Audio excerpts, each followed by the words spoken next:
torch flames dance across the cold steps in this narrow passageway that, but moments ago, was a terrible, groaning battlefield. Dwarven soldiers carefully step about the burned and rotting corpses that now adorn the steps. Carefully, our heroes and the soldiers put down the remaining undead creatures, ever crawling towards their targets up top. Garton's gloating voice echoes throughout the city once again, taunting the citizens of Alderul. Somewhere in the city he resides, and our heroes are determined to root him. Right, on Stormfall. Yay! So, we just cleared this big ass hallway between those two floors, and I'll bring up the maps here in a moment.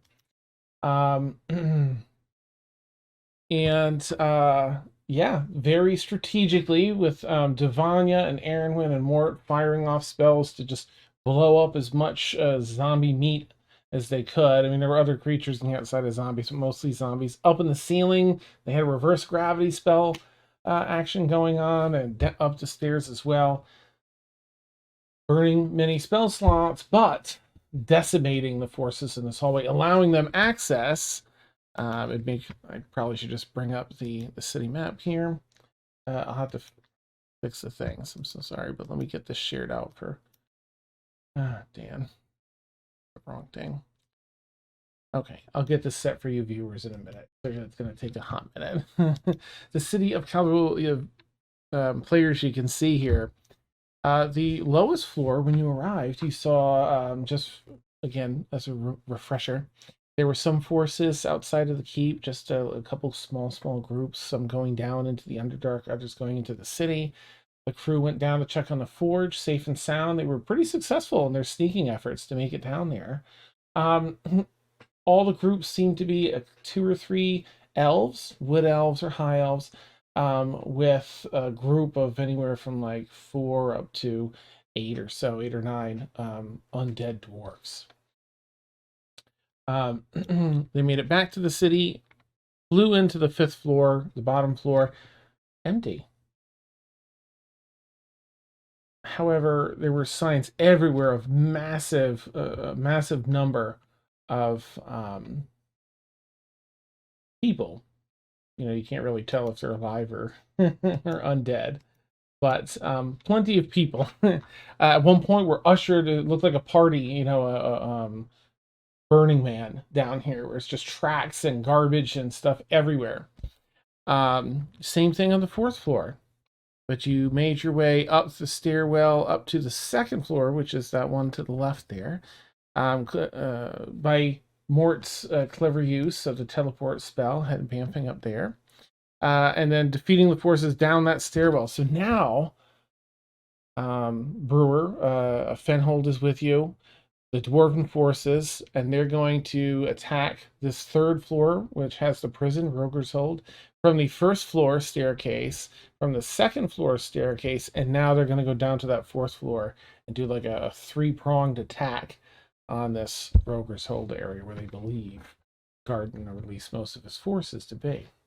Numbers haven't added up, as Fhenhold was sharing, based on what you were all saying.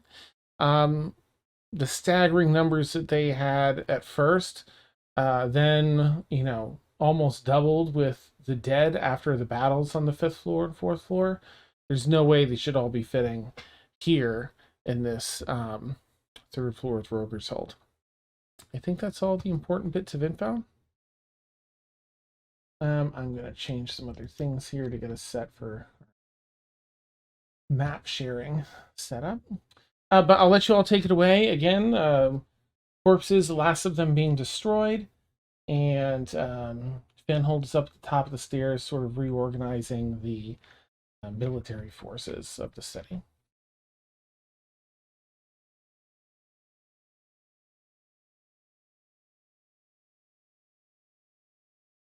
Yeah, you're on the 2nd floor, that left-hand door.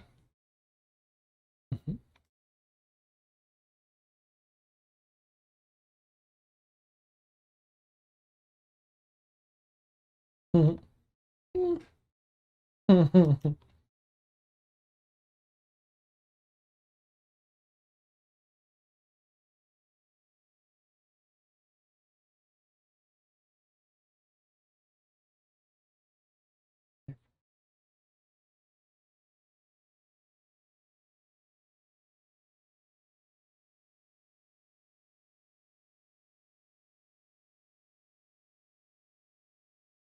Mhm.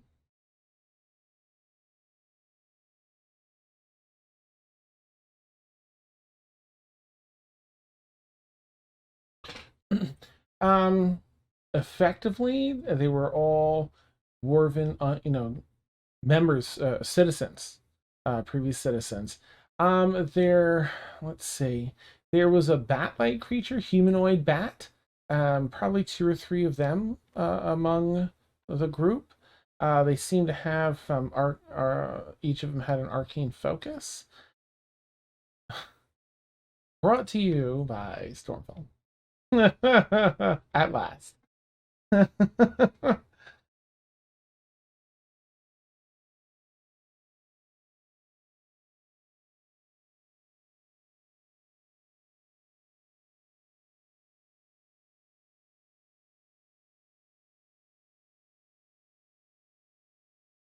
Might have to take a hot minute to there's a lot of corpses in here. Uh, right, I make an investigation check with disadvantage. There's just so many. Oh, okay. Make a straight roll then, since Mort's helping you out. Hmm. You're kind of digging, pulling bodies up, and then you see the dancing lights.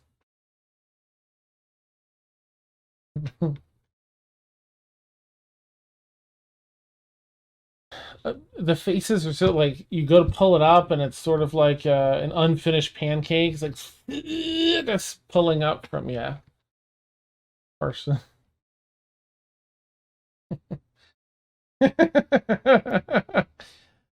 Okay. Mm.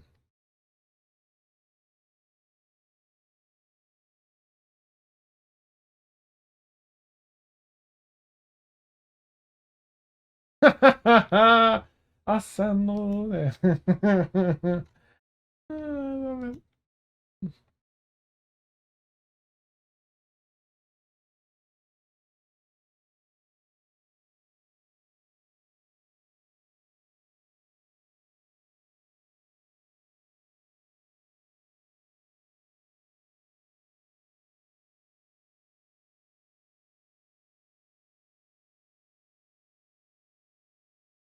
it seemed to be Fhenhold when you arrived.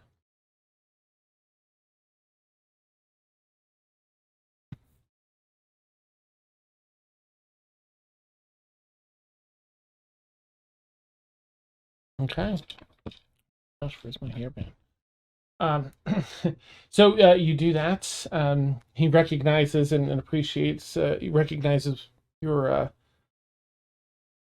history. You can tell that you, the way that you hold yourself and approach and ask for orders.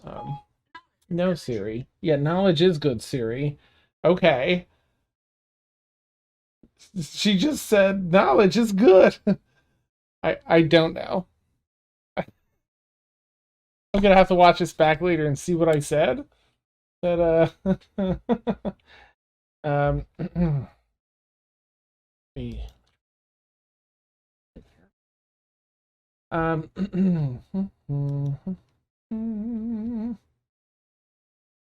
on computer.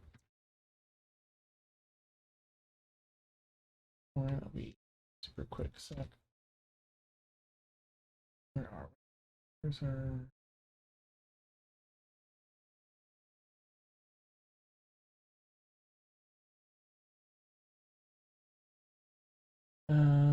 there it is. Okay. All right, so yes, right. Yeah, you've been introduced, right? Yeah. Yeah, I think so. Rowan, yes. We're going to if you can help set up actually he's probably gonna ask you a little bit about, your service level, like your rank, that you previously held. Wants to know if you can be in charge of other people or not, basically.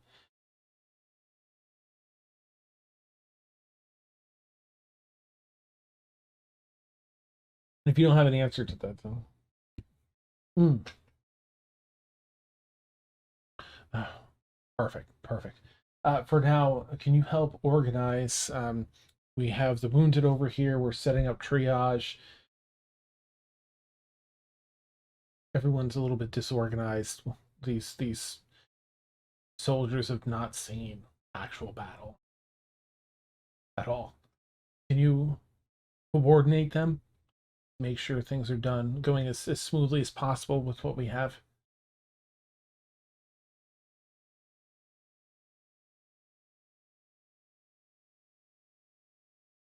Give a salute back. Is everyone else heading back up there?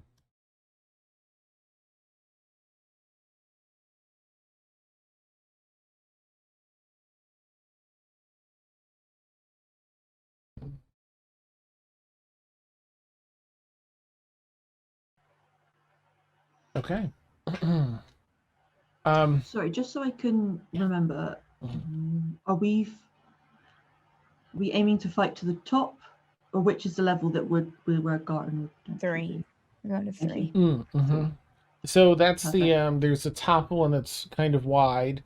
The one just down and to the left, that's the second floor. That's where you're at now. But the small clumpy one that kind of looks like a pile of poo that's tipped off to the side, that's where you're going. Wow. Cool, thank you. Yeah. What kind of Rorschach test have you taken? Nice. Wait, this is brewery. You see that over here will be Sort of poo here. yeah.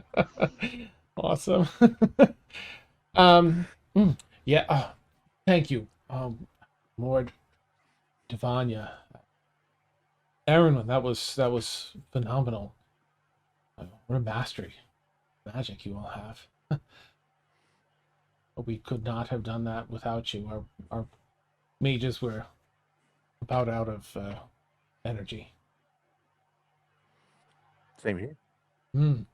Took a lot. Were any of you hurt? We do have some healing potions, at least, if any of you were hurt.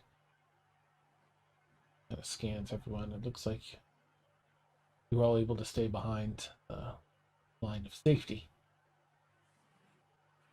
I think so. Good. Your friend Rowan is doing a fine job. He looks, over at you, Rowan, getting people set and expediting things. I see he's served before. Apparently. Doing fine work. Thank goodness for him. The soldiers here have not faced any battle. His help will be invaluable.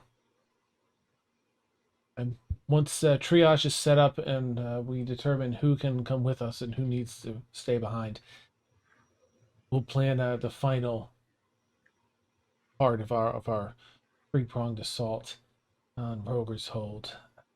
Within the hour, I believe we'll march. Do you have any business to take care of here? Please feel free to do so. If not, we can use a hand moving crates and helping move people and check the wounded. If any of you have any healing you can offer, if we don't have the means to it, please, and anything you can do. Sure. He seems a little nervous, maybe disconcerted even. That was Fhenhold giving that report? Yes. Okay. Friends, well, this is dangerous.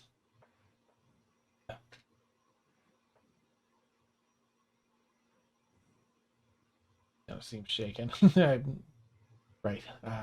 Let me get these things in order here, troops in order, and I'll call for you or meet back up with you as soon as things are ready. Thank you.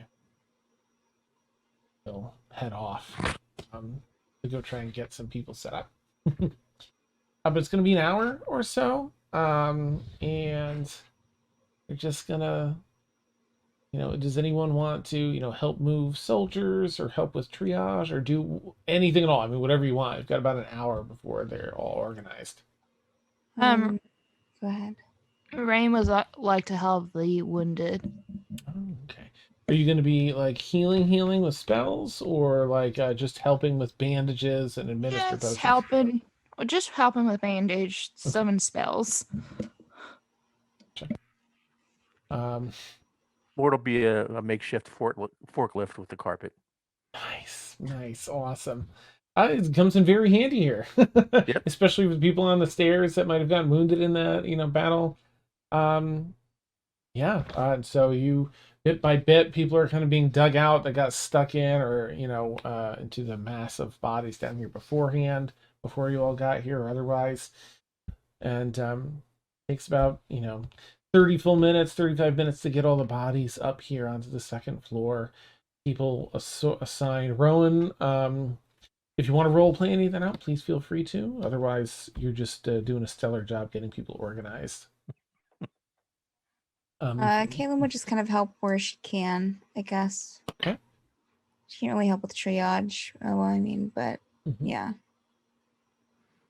You see a lot of people, Caitlin, looking at you for some, guidance. They just kind of have a look like, is she going to be able to help us? We know she's, Caitlin Stormforge.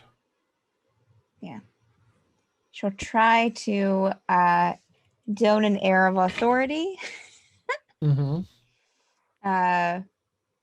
while she helps then. And maybe even if she sees people who are looking a little bit scared or afraid, she'll try to give them a little pep talk. Okay. Seems to help out for some of them. I mean, not too many are showing fear per se, but you kind of know that look, that very pensive look of like, they haven't fought in a battle and now they're fighting undead, and it's just a little bit to process. So the forces, Dan, are they a mix of soldiers and just regular city dwellers? Mostly soldiers, because most of the citizens have kind of doubled as that, as part of the culture. Okay. But Yeah. there's quite a few. Most of the citizens, the people that never trained for this, for one reason or another, are kind of off to the side. Some have Okay. joined the forces, so to help some seem untrained. Okay. There's no like kids trying to fight or anything, are there? No.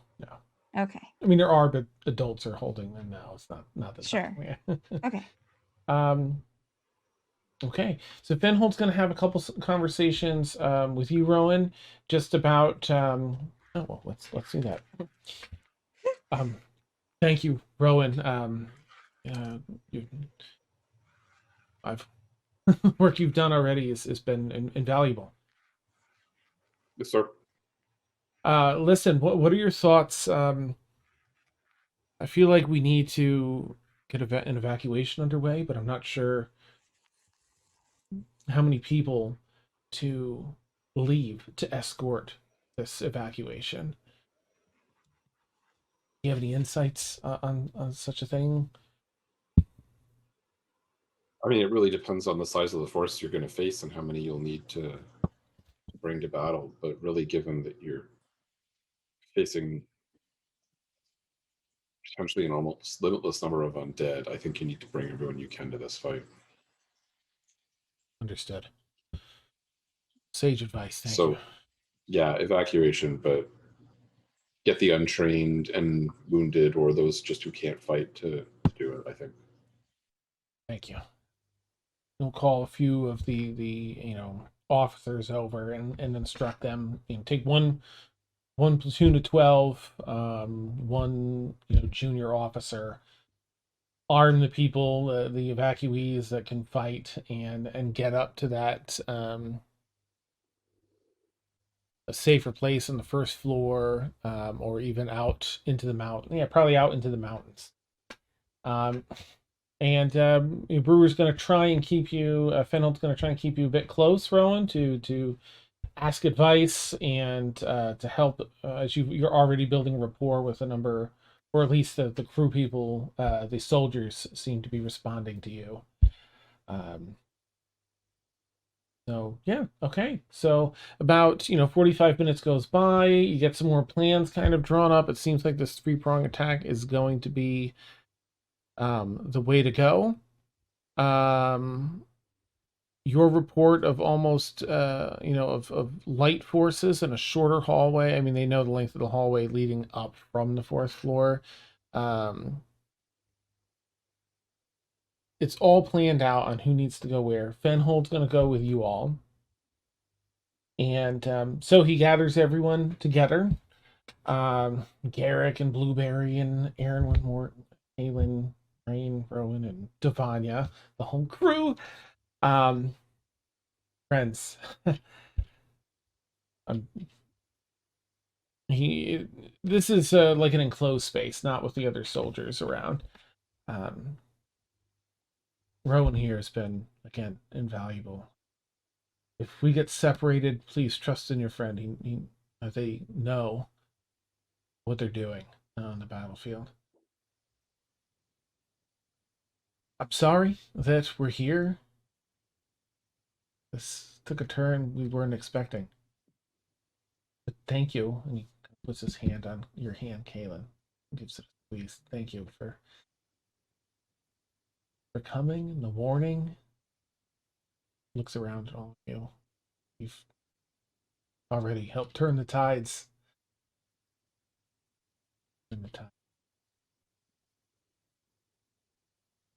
We're going to move forward, but our forces are pretty evenly distributed, at least according to what we think will work best. But the last thing to figure into this, the calculations are where we're going to go.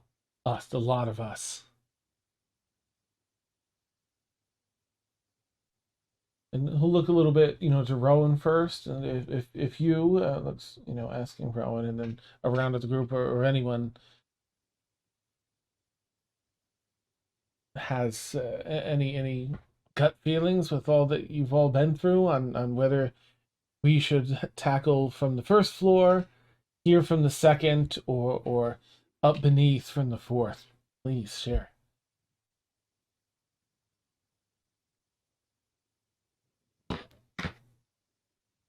I guess getting a better understanding of where each stairwell comes out on the third. If like the stairwell that goes from the second to the third, where does that come out on the third floor? Close to what, if it's known? I'm sorry. From which floor to the third? Well, from each. Yeah, from the okay. second to the third. Mm. Where does that come out? Maybe especially in relation to each other. Mm. Yeah. Well, here's pull down a map, which is a better one than the one you see. But and he kind of points out, well, this first floor leads directly down to the center of the top of Rogr's Hold.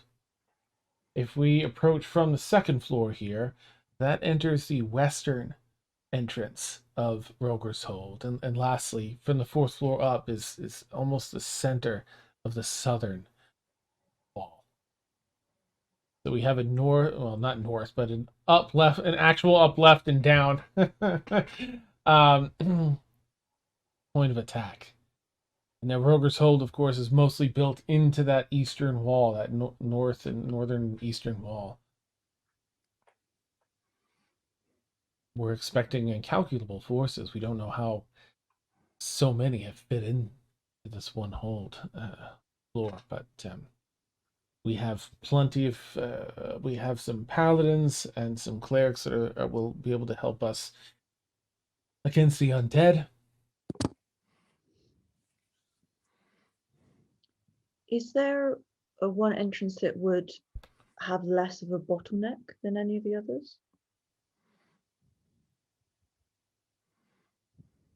Perhaps the one from the first floor.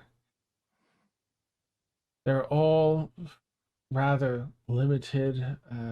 However, the one from the first floor down is a series of switchbacks almost. So you're never facing an entire hallway. It's maybe 80, 100-foot sections this way and back and forth. However, we currently that stairwell has reports of the fewest forces attacking up. The majority of the forces are from this floor, the second, to Roger's Hold, that western entrance. The forces have been steadily increasing by the hour against where we hold the second floor and the other stairwell. Okay. The one least populated by all reports, mainly by your account, would be the fourth floor up to the third floor. So the shortest stairway that we've got on our Yes. map. Cool. No, do you know, Finn, if the one coming from the first floor, does that are any of them nearer to the prison? The northern and the southern one. I mean, I know that's not quite how it works here, but those two are closest. From the second floor here, along the opposite wall of Rogr, so the actual prison. I think it should definitely be either from the first or the third floor, or fourth floor then. Agreed. The closer we are, the easier we can get in, because I'm pretty sure that's where everything's happening. I would assume. What's on the fourth floor? Like, what part of the city is that? And we've already went through it. We went through it last week. It's Yeah. where all the That's fancy nobles of the city on the council Got it, live, got it. and then other ritzy people. Not anymore. Yeah, where they live. That's a good point.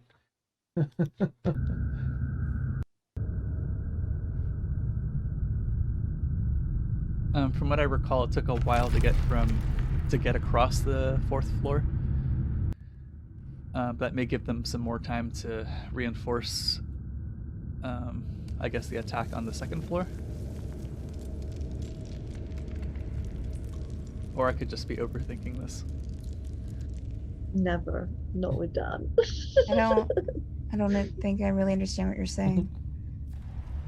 Because it would take us 11 minutes or something just to get from this floor down across the fourth floor to the bottom of the staircase that goes up to the third. But would it be about the same distance to get to the first floor tunnel too? Sorry. Looking at this map. I just have to get the sounds in here for you. The Underdark sounds. Okay. What was the last question, Steph? I can't. They were saying that. Oh God. Okay. Commercial. They were saying that going from where we are in the second floor down to the fourth floor, across the fourth floor, and up to that little thing to the hallway leading to the third takes 11 to 15 minutes. But according to this map, looking at it, it would almost seem like it would take us the same amount of time to get to the first floor and down into that hallway too, leading down the third. You know what I mean? Yeah. Actually, I can tell you right now. If we go from 2, 4 to 3, it would take just about as much time as it would take us from going from 2, 1 Yeah, to almost 3. exactly. Yeah. From my recollection, the Kaldurul army is split into 3 parts. One is on the first floor at the stairs to the third floor. One is the second floor, the stairs to the third floor, and the third one is where we are, right? Correct. Okay. So the question isn't where that army goes, because that army is always going down to the fourth. The question is where we go. Okay. Correct. I think we'll be the. But Finn will be leading this army regardless. I think we'll be the strongest force in the army. So far, there's little to worry about on the first floor. There aren't that many forces that are being held off with moderate ease. We have most of our forces here on the second floor. They were split between these 2 stairwells, but the other one is we've sent some of our forces from this stairwell over to the other one on the second floor as Garton's forces increase by the hour. That stairwell. but we do have a moderate-sized force to send down to the 4th floor. But I think we'll be the ones that'll make the heaviest swing.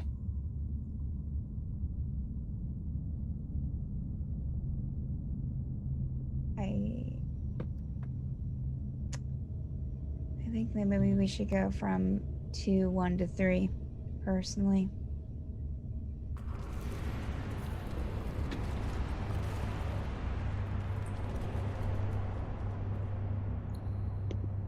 Yeah, I'm fine with it.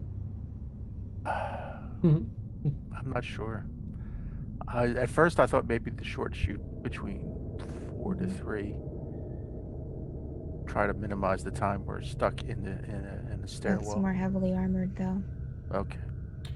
4 to 3, as you've reported, is the least guarded option.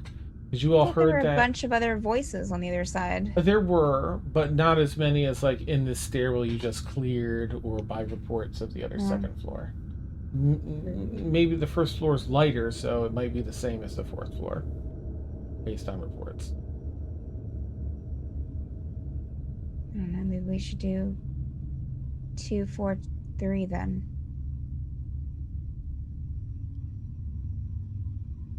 Just to Yeah. make more sense, Fhenhold will just say, I would recommend either the 1st floor or the 4th floor. Sure. They're Yeah. both same distance and roughly the same number of enemies based on. No, I Mhm. haven't been to the 1st floor, have we yet? They have. Is there anything on the 1st floor that would benefit us? Like, could we, I don't know, like supplies or something, or would it just, it's just 50-50, like. There's nothing that would help us up there, unfortunately. Most of our supplies were here. If anything, I'd lean toward the 4th floor, only because even if the forces are the same, the stairwell is much shorter. If we can burst through and create a bit of a surprise, we don't know what we'll find there, but I think that might be the fastest way in, at least. And the 1st floor down to the 3rd is the switchback, which, depending on what's on the stairwell, might help us or hinder us. My thinking is, we currently, from what you've reported, you have troops at 2 of the stairwells out of the 3rd, right? The 1st and the 2nd floor. There are no troops currently at the stairwell going from the 4th to the 3rd. Correct. We have our troops that we've split off for that on the ready. My thinking is, if we attack from the 1st, they might pull back and go through that tunnel into the 4th and come up behind us in the 2nd. Yeah, so have a 3-pronged attack then, to make sure that no one gets. Right, they clog up all the tunnels. Yeah. They have no escape route. Then 2, 4, 3.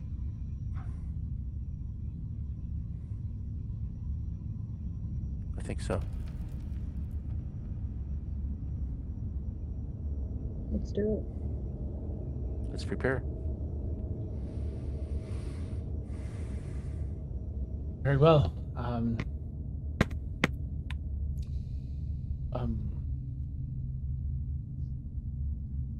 Sorry, Dan has to think for a second.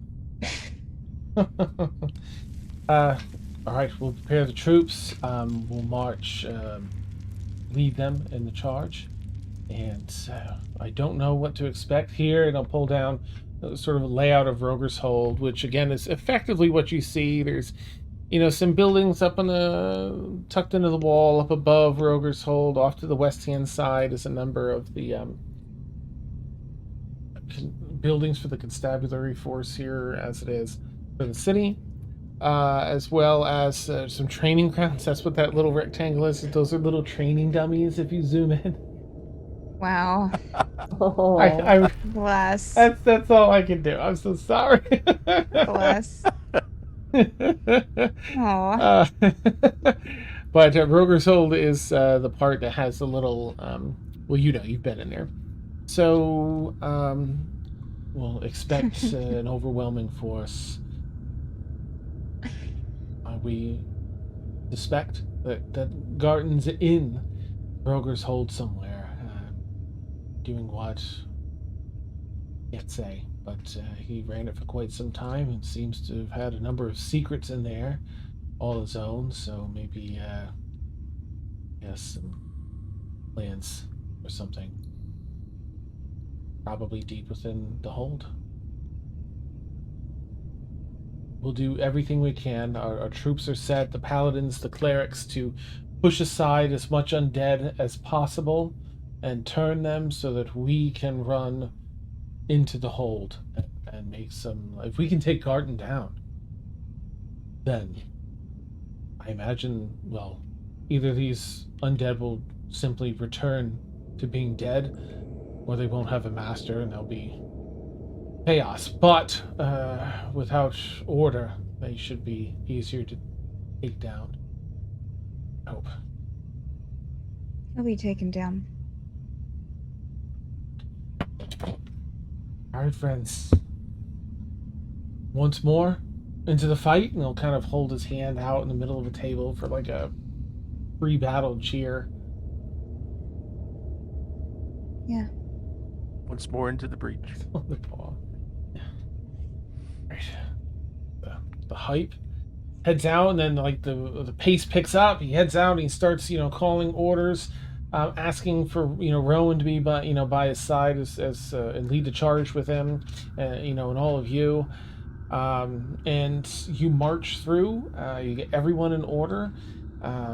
Most of the stairwell's been cleared in this time too, at least a path through the muck of undead bodies. And you march down. You march down through back down this long stairwell, through the eerily quiet fourth floor with the great houses. You've been here many a time now, always in a state of hustle and bustle. And here it's just an eerie wind that creeps through, the sounds of tripping walls in the distance. As we walk through, if Kaylin can like catch up to Finn, she'll just kind of be like, so I kind of blew up the 5th floor. I'm sorry. I don't get the joke, but you're very funny. So I trust that I'm not being funny, Finn. This is a really confusing joke? No, I was checking a house. I was concerned that no one was there. I was checking the house to see if there's anyone in one of the houses. There was a barrel on the counter. Okay. I picked it up and it exploded, and okay, well, I solved my reflection problem. The entire 5th floor is I don't think that it's there anymore. I mean, the 5th floor is there, but I think we might have to do some rebuilding there after this is done. Well, I'm sorry. Just there, look, you know who you're talking to. We've all made mistakes. Yeah. There's gonna be a lot of rebuilding. I mean, it sounds like the floor was clear, so no one was hurt, right? I mean, there wasn't a sign of anyone, no. Then I think we're all right. There's plenty of stone, plenty of workers. I think we could use something to help unite everyone anyway. There's some silver lining in this. Rebuilding the city. I think that'll do us just fine. Keep quiet how it happened. I won't tell if you don't. Thanks.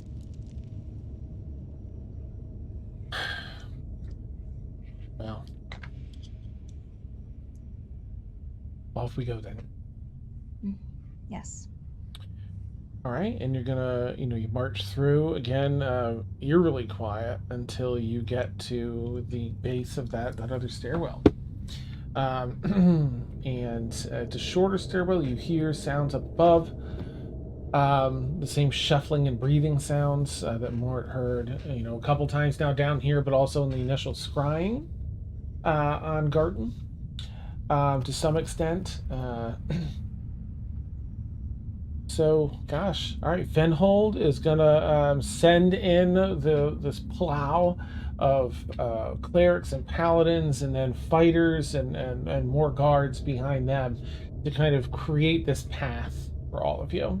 And then there's another whole subset of soldiers behind you that are gonna, take up the rear and then guard that so that they don't retake the fourth floor or try and come around or anything.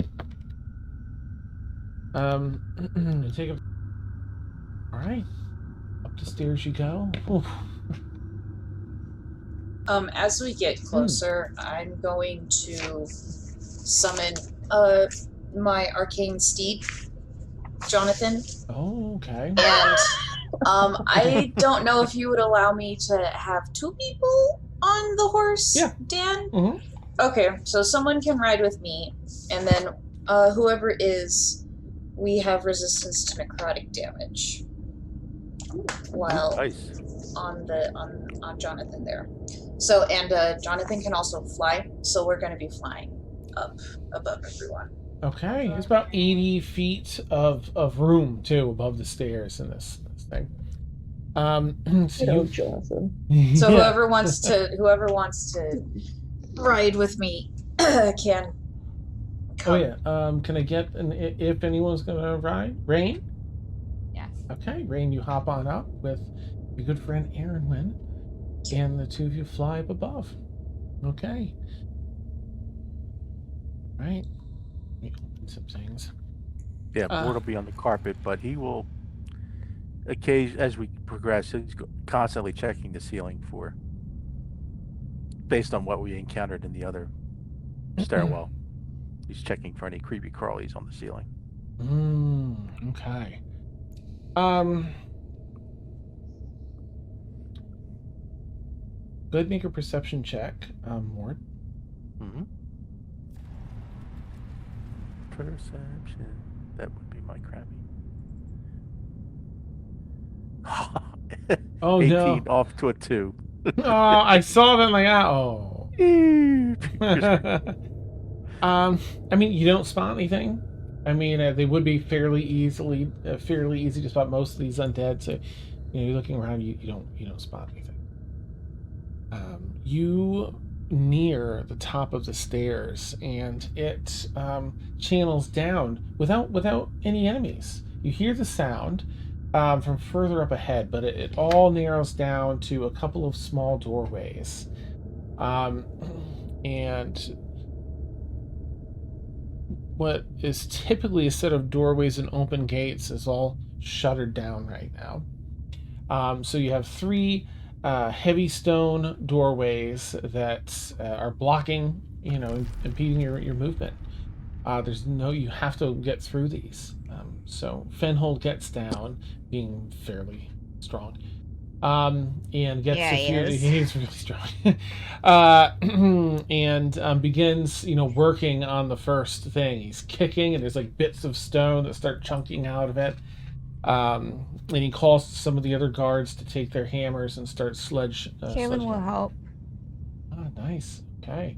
The 2 of you work on Yeah, the Bailey will go hybrid if that's okay, and see. Oh, nice. Yeah. Your strength's pretty dope too. So you also go in and you like gouges in the stone, weakening it as others are slamming it with hammers. And Fhenhold is going to share as this is happening. All right, prepare yourselves. This is the antechamber to the 3rd floor. It sounds like there might be forces on the other side. There are 3 other gated doors across this antechamber. And he points, to some of the clerics, paladins, gets them set to do what they need to do. Make sure, and he points to the fighters and the stronger people with the sledgehammers, you 3 head directly to the other side and begin working on any other gates or doors that are blocking the way. We need to get our paladins and clerics in to the 3rd floor to start clearing the way to Roger's Hold. And you, and he points to a couple smaller subsets of fighters, clerics, and paladins. You're with us. Hold off whatever help us take out what other forces are in this room. Let's make quick work of it. Kind of kicks through the last portion of this door, and all 3 doors are getting broken through. The fighters here of Calder will begin. All the classes start making their way through the doors, as do all of you. I'm going to share out a room where you're all pouring into. And then I'm just going to put everyone in here. So, go in here. And we'll put Kaylin in here as well. We came in through the bottom. Correct. Now we're here. I'm gonna put so this has a space. There's 2 tiers or three tiers, so it's about maybe 40 feet tall here. Aaron, are you staying on the horse and going through? Okay, so I'm gonna put we'll kind of like, we'll wait for everyone to get through first, because I think we're decently ranged. Okay, so. I'll put you guys just behind there. Just right over there. Let's see. We got Mort. I'll put you coming through this one here, Mort, since you're also a bit. Dan, you've also got the thing on where you need permission to. Thank you. Thank you. I don't know why it does that by default. It drives me nuts. All right, I'll have Garrett next to Blueberry and Divania with Mort. Is that everyone? If I miss anyone, let me know. Where's did I put Fhenhold out there? Where's he? You have the legit Fhenhold here. There we go.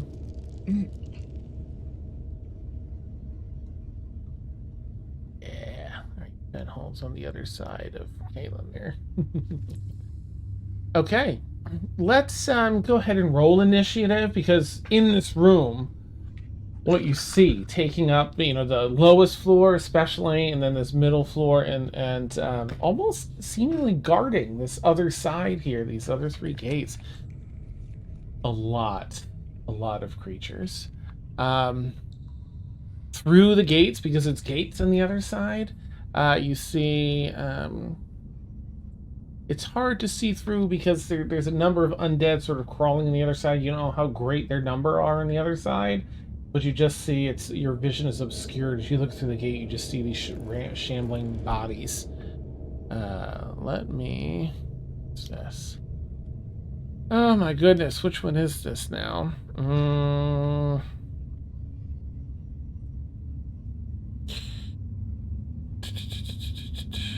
right.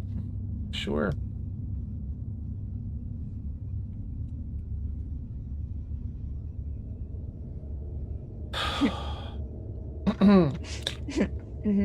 I just had to figure out where to put our friends here.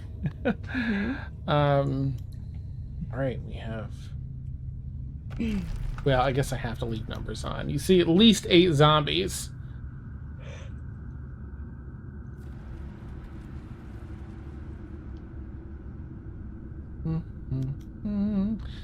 A smaller force than you've seen elsewhere. It's not like the hallways before. All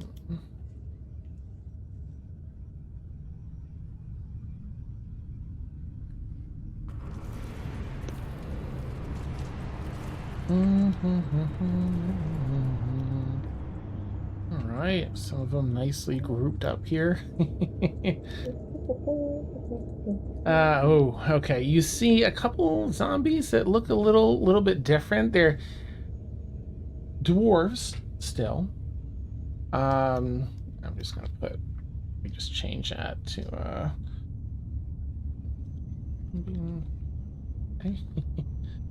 this one. Perfect. shambling about. They seem a little faster than the other zombies, and protruding from their skin, arms, face, chest, the gaps in their clothing where they've oh, that's right, they have everyone in their underoos here, all the zombies, because Garton's the worst. Worms sticking through their skin, wriggling out. Ugh, it's so gross. Okay.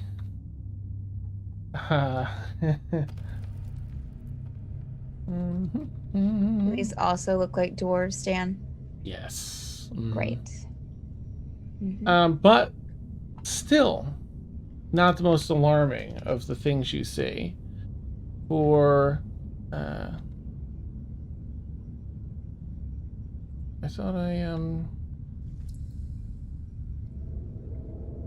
Oh, I see. That's why. Okay. You see 3 such creatures with these worms, hanging out of them.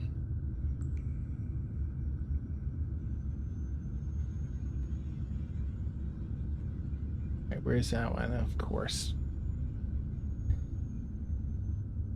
I'll explain what the combat tracker is going to look like in a minute. You see, I'm just going to name it. Rising up from this lower level, directly forward from Rain, about 80 feet. This sort of limp bit of rotten flesh flop over and rise like it's floating, and then another, and then another.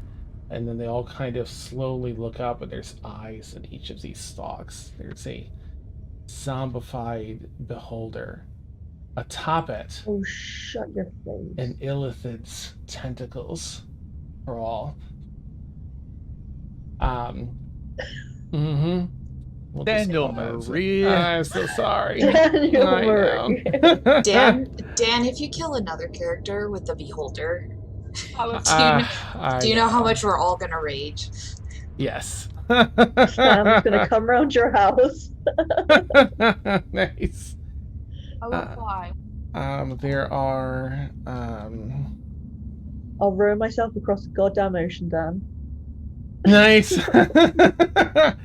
Don't test me. Yeah, just be prepared to wait a good, 4 months for the revenge.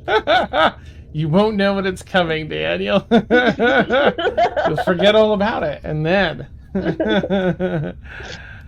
Nice. Seth's arms will be the size of tree trunks by the time she gets to the East Yeah! Coast of the United States. And then That's amazing. all the better to beat you up with. Yeah.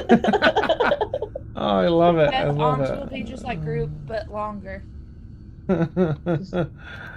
Oh, Just a skinny little body and just ginormous arms. Yes. Yes. Oh, Or that's you could so just like amazing. Looney Tunes stretch across the Atlantic. I mean, if I could, that would be amazing. Ah, nice. All right. I did not place. You'll see the beholder zombie separately in the combat list. That's because you need to be able to target that separately. So it's in there. It's not dragged out because the image with that's on the map has the illithid, the Alhun, sitting astride it. So if you want to target the illithid, that's the scary face in the combat tracker. And then the zombie beholder zombie is if you want to target that to try and knock it off, or they're separate entities. Okay, can everyone please roll initiative? Looks like Mort's in on there with a 19. Nice. No. 14 for Kaylin. All right. 14 for You know Caleb. what? I'm gonna roll with D&D Beyond. Rowan. 23. Oh, nice. Dang. Oh, right. Fenn's got to do his thing. Wow, that went everywhere. Come on, Except where it's D&D supposed to go, I guess. Beyond. Fhenhold. Oh, bless Finn. He rolled a 1. I mean, he still gets a 5, but still.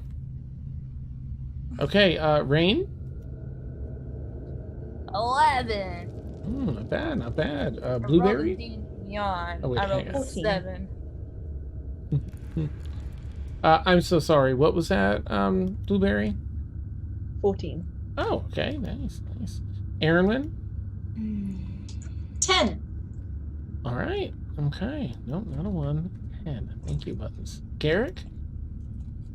I ain't afraid. 5. Ah, nice. All right. And I guess I've got to roll for Devon. Yeah, I'm poor. Ouch. Ouch. That's not bad. A 9. Is that everyone? Okay. All right. Caitlin, I like how you're targeting every single thing that you can on the combat tracker. Nice. Just to let everyone know, Mhm. I'm the only healer. I'm just making that clear to everyone.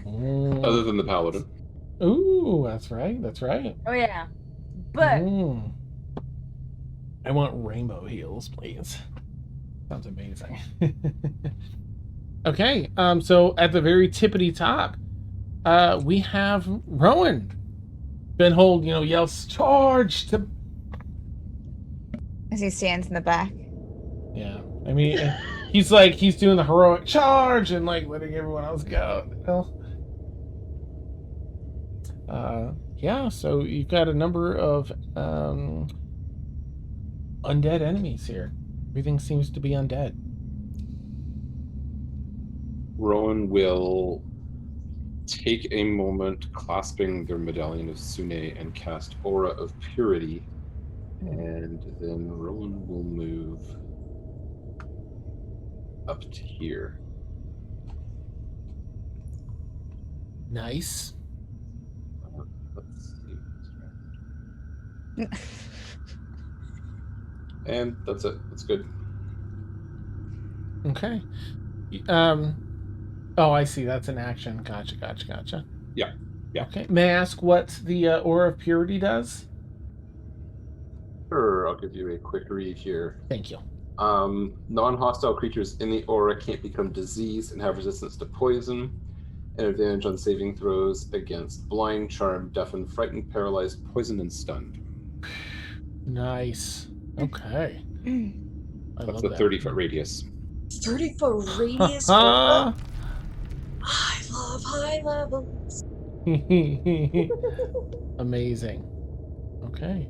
I will probably have to ask you at least one more time. I'm sorry, Warren. No problem. Thank you. All right, dwarf number 2 shambles a bit. Let's see, what do we got here? That's let me just check this. Okay.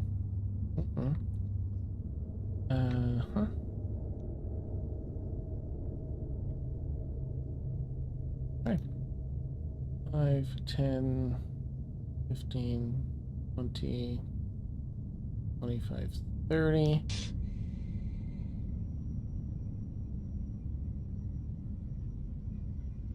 Okay, jeez. Wow. Okay, Dan,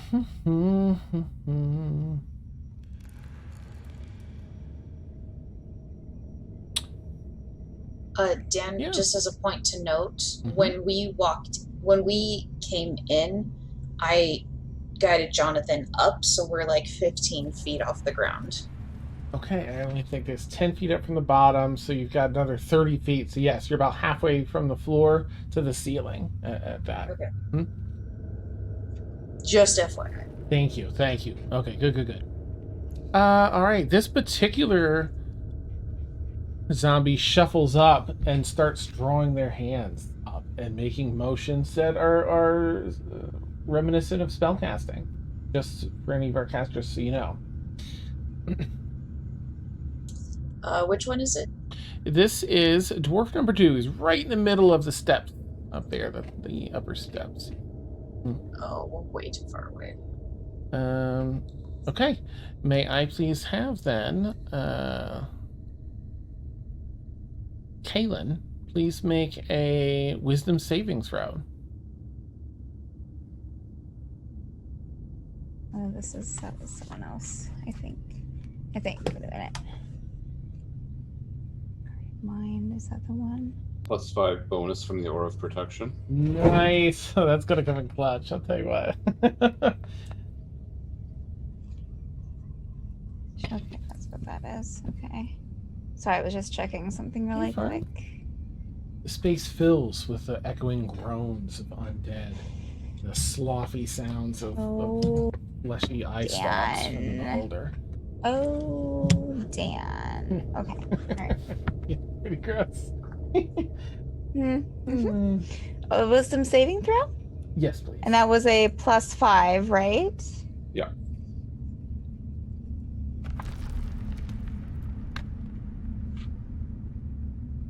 To 13.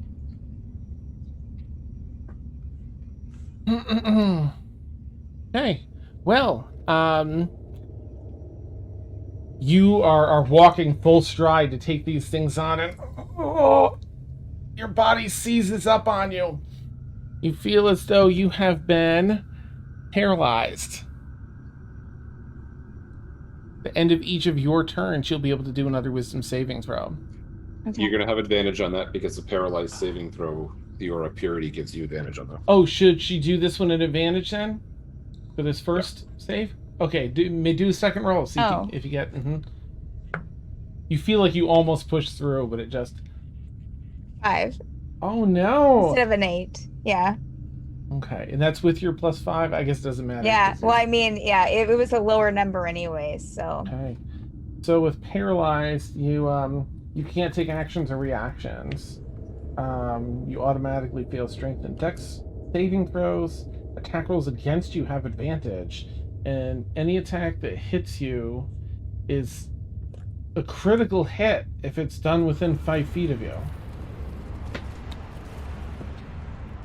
Okay.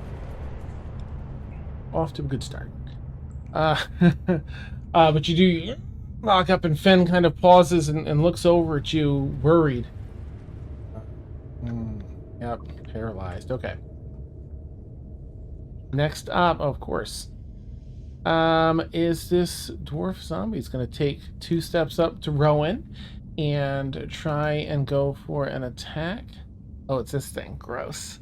This is the worm creature. Ooh.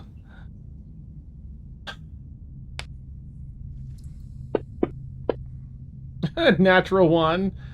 How do you want to dodge that, Rowan? It's you so perfectly do.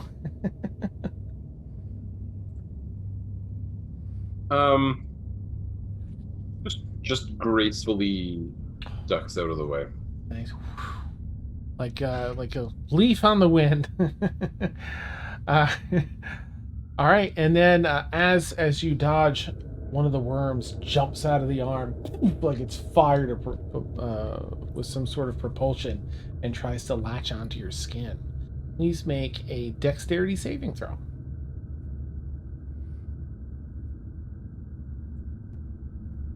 This is not a spell effect, this is an attack. Mm-hmm. Correct.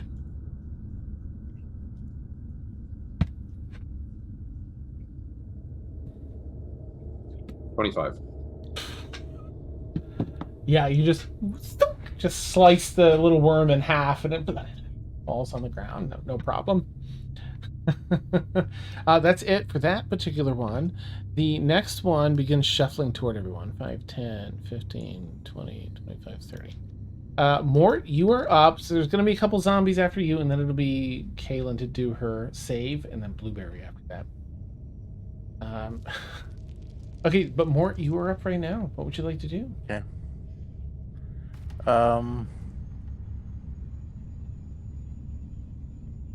Options, but not too many slots. Nah, you gotta maximize. All right, I will cast at 8th level because I don't have a 7th level left. Crown of Stars. Oh. And that will give, if I cast it at 8th, for 2 each slot above 7. So how many emotes do I get? 2 7, additional. so I have Woo! 9 emotes. Nice. Okay. What does that And look like? Oh, sorry. Good. So it's a crown of stars. It's the motes circle over my head.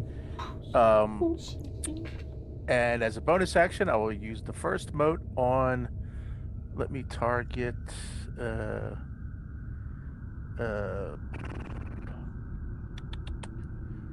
I guess scary face. Okay, and that is the illness on top of the beholder. Just to Right. clarify, in case. Okay, and is that a save or a attack roll? Okay. Go away. Why won't you go away? Thank you. Crown of Stars attack roll. 25 hit. Oh yeah, nice. All right, 40-12. Radiant. Oh, beautiful, beautiful. All right, but it's radiant, you said? I don't know why that Yes. didn't factor that in. I will add that. Very scary face. Okay. And for my movement, I'm going to, since that's 120, I'm pretty sure. Yeah, avoiding a blast. So if I will just move over to here. Okay, that's my movement. And that's my turn. Beautiful. Those little shining bright orbs of star fly over and just right directly through this breathy groan to it. Zombie 1 just begins shuffling through. Now, as these zombies are shuffling up and everything else, the soldiers and paladins and clerics that were ordered to move ahead to the other side are also running past all of you, dashing and trying to get to the other side to break through these gates on the other side, the people on your team. All right, Zombie 5 also can just shuffle 5, 10, 15, 20, 25, 30. That brings us to Kaylin. Go ahead, Kaylin, make a fresh, what I say, wisdom, right? Mm-hmm. Wisdom saving throw. Is this advantage? Is this advantage still? That's Okay. to Rowan. Yep. Ooh, that's better. You just feel That inspired in Rowan's presence. A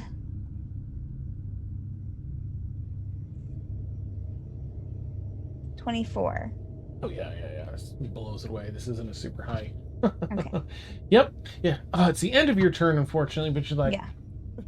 you push through, and you know, Fen. So are you all right? What happened? These guys are tough. Just be careful. Yes. Together, Sarah. Together. Let's. And he turns back to face everyone. Okay. Now you have everything targeted, Kaylin. I don't know how that happened, but yeah, she's angry. Everything is going to die. Perfect. All right, Blueberry, you're up. Rain, you'll be next. Okay, I'm going to rage. Okay. Oh, nice. Yeah. And you're already in your hybrid form, right? Correct. Okay.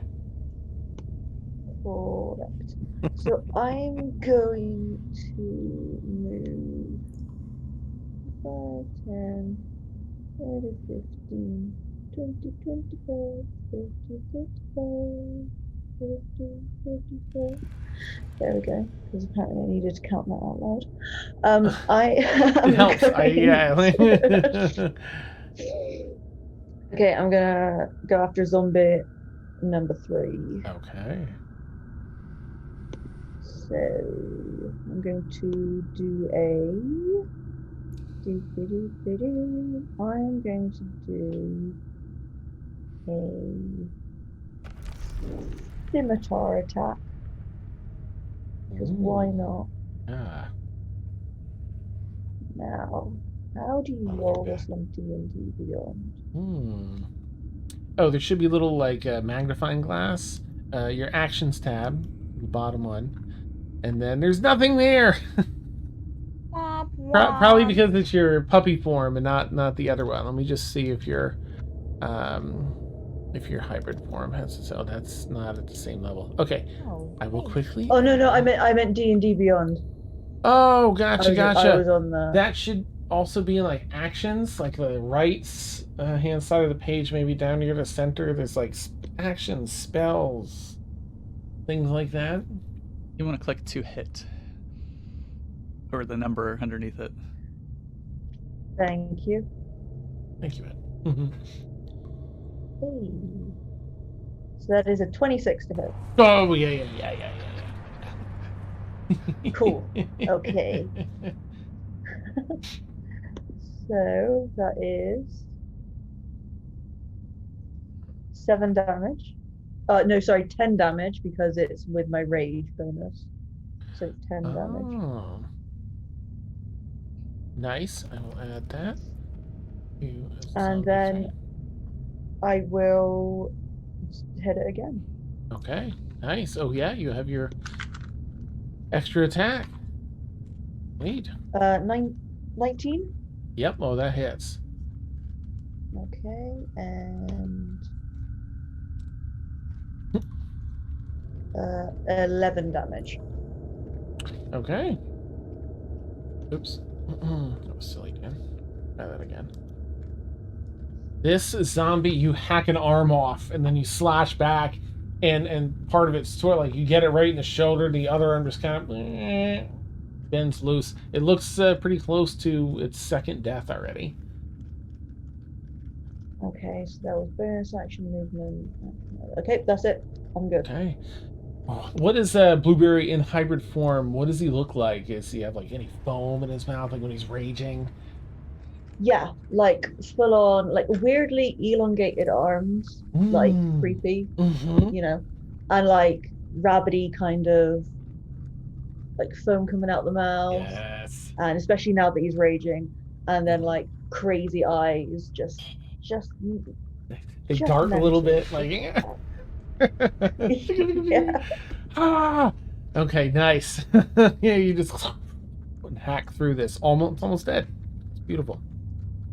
Okay, Rain, you're up. There'll be a couple of zombies, and then it'll be your turn, Aaron, right after that. Just Yeah. for clarification, last week, Rain cast Death Word. Kaelin, it's an 8-hour spell, so that is still. Thank you. Awesome. Got it written down. Yeah. Good. Thank you. Good catch. I just realized it when I looked through my spells. Nice. Oh. Okay, Dan. Yep. Okay, I want to hold my action, but can I use a bonus action? Unfortunately not. You can still use your movement, but if you're holding an action, you can't do anything else except hold that single action and say like what you're going to hold it for. Well, the reason why I asked is because I was going to cast Spiritual Weapon, which is a bonus action. So... I mean, you could, but you wouldn't be able to hold your action, unfortunately. Okay, so where is Erwin and Rain on the map? I was you two are right at the very southern, the bottom of this map. You're flying on Jonathan 15 feet in the air. Right. You're in between the floor and the ceiling currently, equidistant. I didn't do that. Secret. Cantrips. There we go. Jonathan neighs in disgust at the rotting creatures before him. Wow. What does this disgusted neigh sound like, Dan? That's. Yep. Okay. What can I hit from? God. We just cast Second Flame, which is a cantrip. What do you? Sorry, a cantrip. What are you casting, Rain?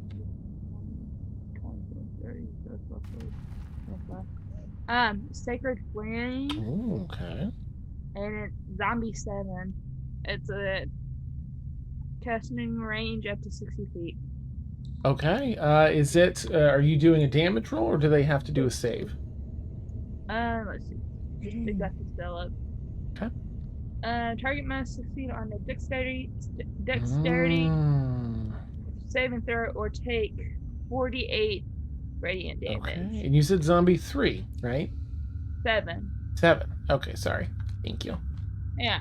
1, 2, Zombie 7. Oh, you poor soul, Zombie 7. You rolled poorly with your hit point. Okay, so he takes 4 Oh, Very D8. poorly. Yeah, they got a 3, so I'm gonna say they probably fail. Oh yeah. Not a dexterous zombie. Kind of looks up as whatever's coming out of its face, the spell. Oh. 14 points of radiant damage. Oh, radiant damage. Okay. You strike it with this spell, and it goes. Swoonk. The spell just sinks, caves its chest in, and sinks in. And then a moment later, the divine energy, the light, shines out from the ribs. Just explodes the zombie. Nice. Nice. Can I use a bonus action just to cast spiritual weapon? Yeah, absolutely. Okay, I'll bring up and install my raven. Oh, nice. Cool. Cool. I don't know if you have a character token or what, I'll see what I can find for you. but like 2 squares up to the left of, like, maybe a little bit up where Galen and Finn are. So that little area. Galen and Finn, there we go. Yeah, sure, like here. Like that big open area. There you go. Is that good? Oh, okay. I was like, where do I see it? Yeah, that's good. I'll just move it. Oh, it's flying backwards. It's extra pro. I'm gonna poop on you. Okay, anyway. That'll be my turn. God. I'm staying on Erlen's mare for now. Okay. All right. Excellent. Gonna be a couple zombies, then it's gonna be you, Erlen. Zombie shuffles. 5, 10, 15, 20, 25. Easy, Dan. Jeez. What? 30. Yeah, this is just a silly old zombie. That's all it can do. Zombie 3. Oh, this really wounded one. It's gonna try and attack you, Blueberry. It's just gonna slam you with its one partially attached arm. It hits you somehow. Okay. You have resistance for something, right? Bludgeoning damage you definitely have resistance for. So I need to fix that. That is actually 3. Not 6. Oh, boom, just kind of its hand hits your face and slides down weakly. It just hurt a little. I bet. That's it. That's all I can do. Erwin, you're up. Oh, Devon, you'll be after that. So. Did both of the zombies go? Mm-hmm. Mm-hmm. The first one just shuffled forward. The second one's kind of like off slab Blueberry. Gotcha. I'm sorry. I have a child right totally here. Okay, I'm gonna say, all right, hold on, Rain, and we're gonna fly, which my horse has a 5, 10, 15, onward, 20, Jonathan. 30. Right here. Yeah, that'll make a nice little line right there. And she's gonna lower down so that she's shooting kind of up, like hits the beholder and then up into the other zombies. Okay. In a way. Sure. And so she's gonna prepare her staff and go and then sunbeam. Oh, nice. So cool. Oh my goodness. So you'll get the beholder, you'll get the Alhoon, you'll get zombie 8, 1, dwarf 2, and dwarf you get. I think I should get the elephant too. It's a 5 foot wide, 60 foot long line. Yep. Everybody needs to make a Constitution saving throw, and undead have disadvantage on this save. Okay. What type? Dex, you said? Dex Constitution. Okay, sorry. And the DC is 20. Okay. 20. Okay. All right. The illithid fails. Where is our zombie beholder? Let's do that. Let's see. Oh, hey, where'd you go? The zombie beholder fails. All right. I'm just gonna do these because I have the stats up. That fails. That fails. And then dwarf 2. What did you say the DC was? 20. Yeah, that fails. And that fails. Everybody fails. 1, 2, 3, 4, 5, 6 creatures in total you're getting, including Okay, the I'm also illithid going to beholder. spend a sorcery point to do the empowered spell so I can reroll damage dice because Okay. these are awful. And let's see. On a successful on a failed save, the creature takes 68 radiant damage and is blinded until my next turn. Nice. Okay. So anything that got hit is now blinded. Nice. You're casting a spell and you can feel a few weaknesses in your spell casting, and you take the time to course correct those in the 6 seconds that you're forming this as you bolster your attack rolls. I mean your damage rolls. Hang on.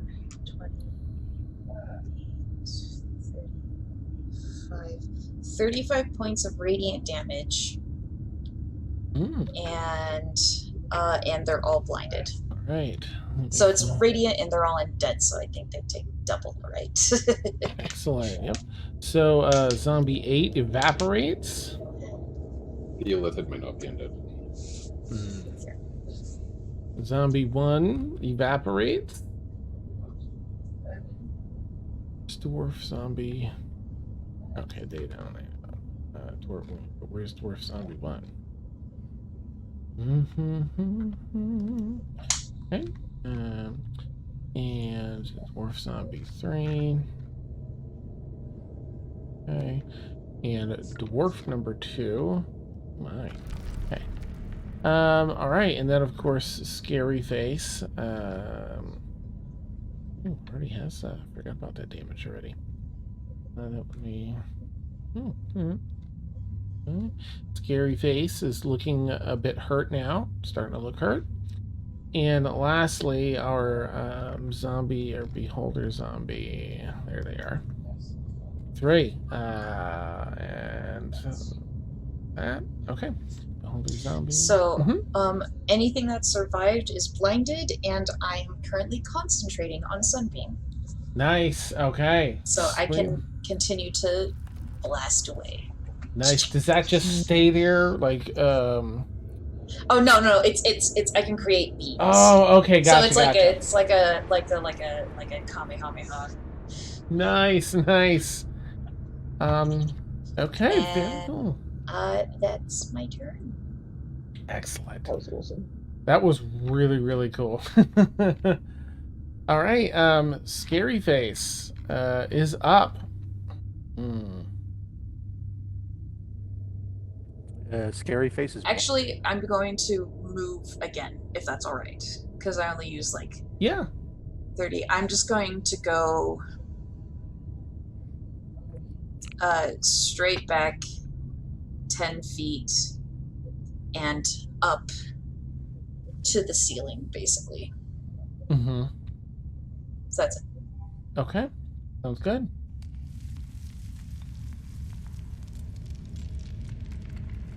Sorry, which enemies have the blinded condition right now?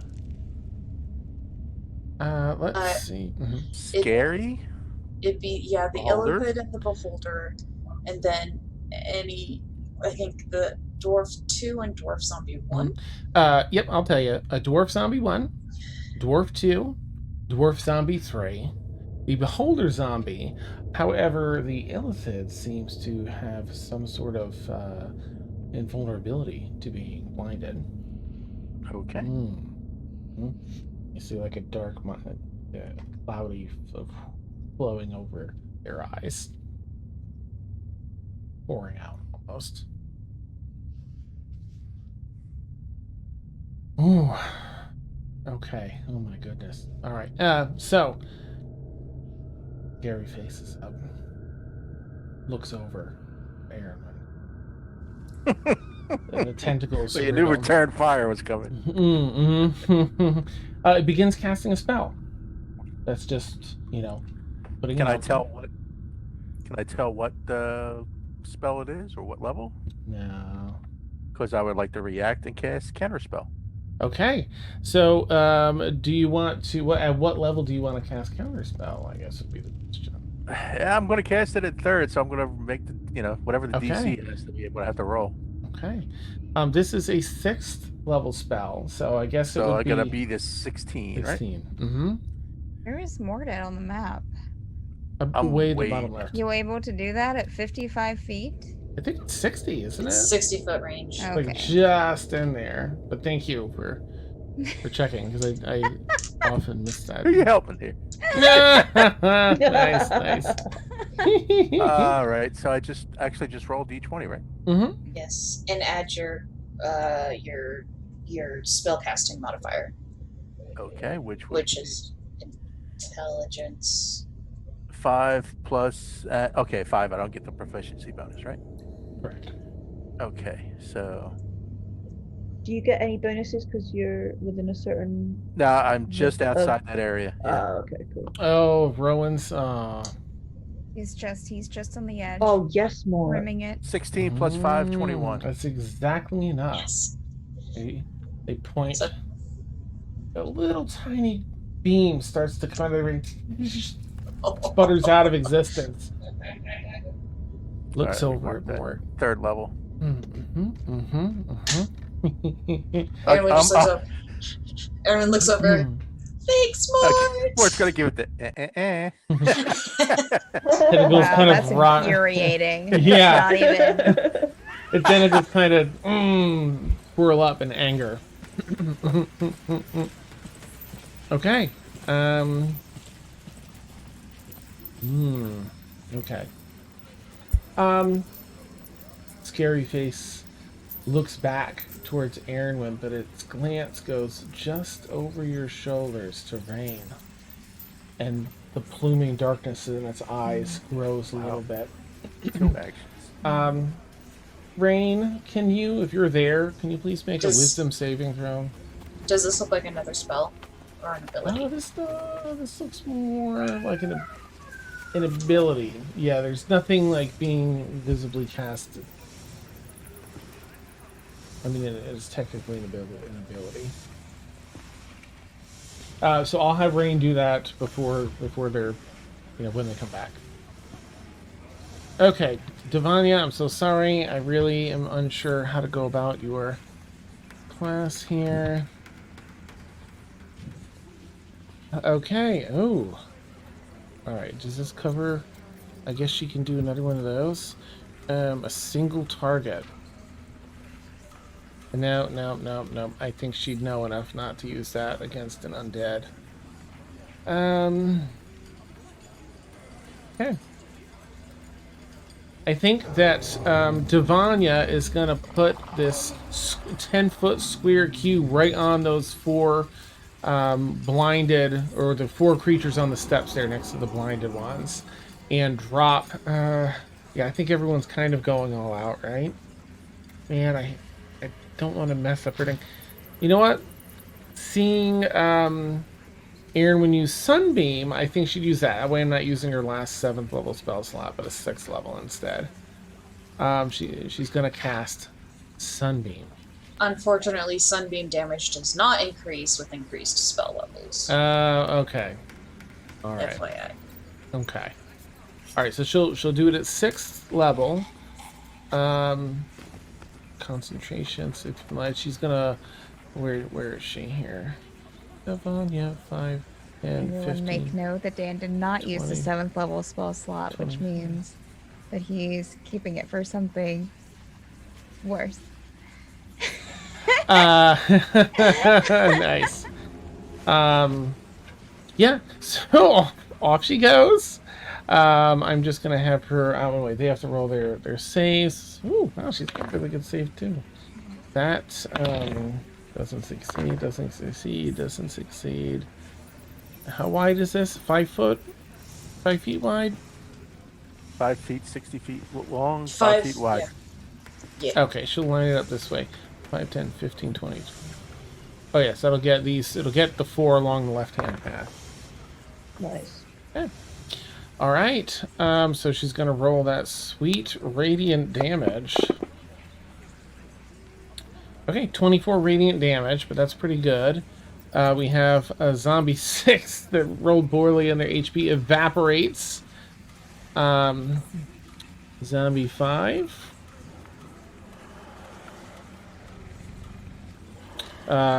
Very wounded. Dwarf zombie 1. Oh no, wait, they're pretty tough, aren't they? Okay, that's 2. And then zombie 2. Oh, yeah, they get wounded pretty bad, but is standing, and they're blinded. So plenty of blinded action going on here. Okay. As it continues on down this line, the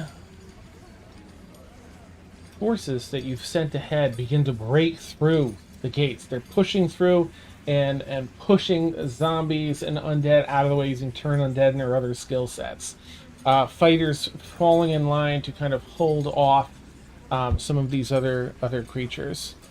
You see, let me see if any of you, because I don't think anyone would have seen that.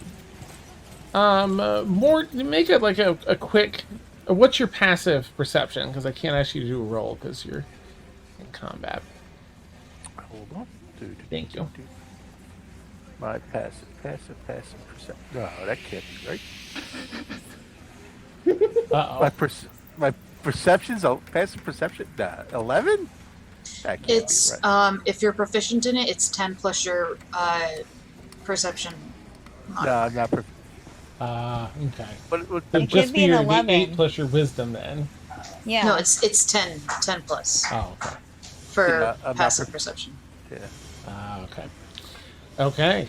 Yeah, I have a crappy. Well, wisdom. I'll say you're the person. You're the only one in line here to see down this second stairwell. There's what looked like debris before.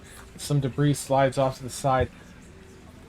Undead start slumping out of it. What's just a huge pile of undead down here.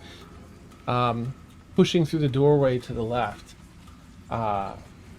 Another almost unrecognizable heap of maybe 20 or so corpses all mashed together, dragging itself through from the left-hand side. Fhenhold and Rowan, the two of you, guess you can't see it. Well, just, to keep this so I'm not making you all do rolls against just zombies. The two of you are the next to kind of hear and see this. Fhenhold's going to quickly turn to everyone. And using the... He's not going to use Mind Light because Rowan isn't in it. He's just going to turn to everyone. And shit. There's more dangerous ones. Please, the Paladins and Clerics have made way. Head to Rogr's Hold. Don't waste your resources here. We'll hold this off. We'll take care of this area. Go ahead, take care of Garton. He needs to be eliminated, or at least taken out. Then, hopefully these will disperse, or collapse, or whatever. The fate of the city is at stake. They forged the way, but they can only hold it so long. Go! And he'll plead with his eyes. Can I say that? Are we still in initiative for this? Yeah, but it's like a pause on that to react. Because I think hearing that Aaron and Devani would make contact, and then we would we would be the spear, and then just kind of beam our way through. Okay. The zombies Nice. to clear a path for everyone behind us.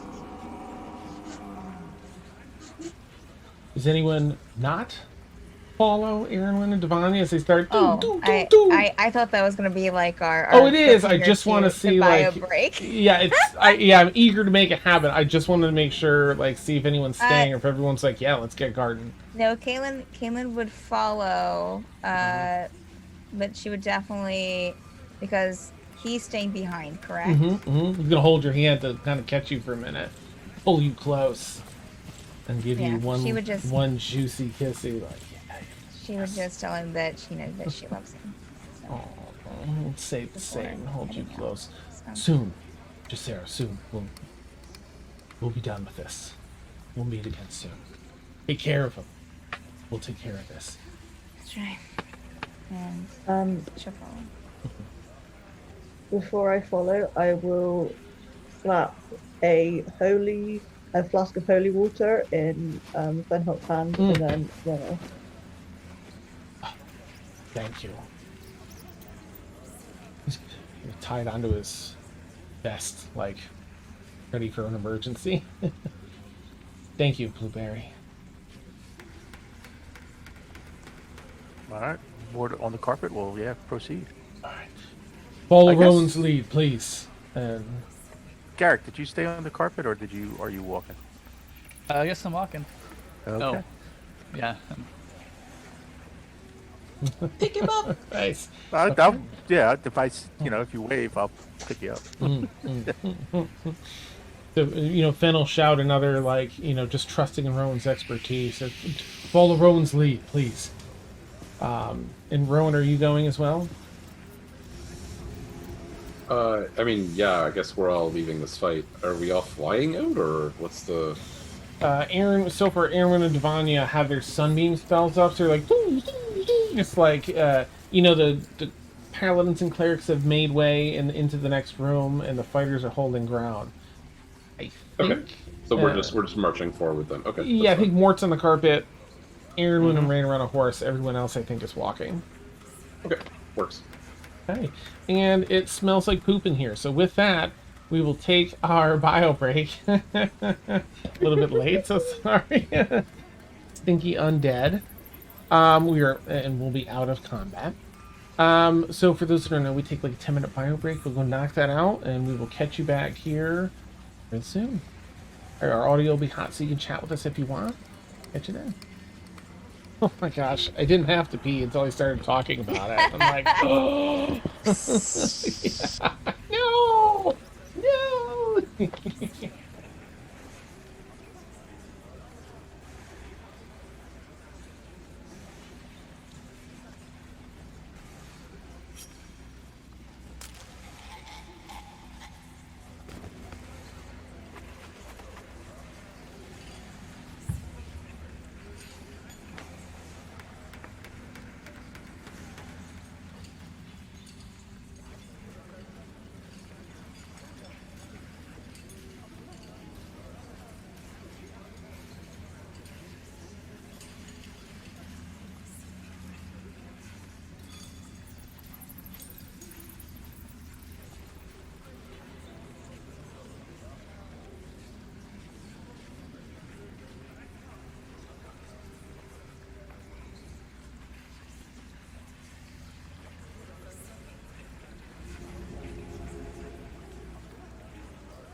Steph, Hey. I fell asleep. Oh, goodness.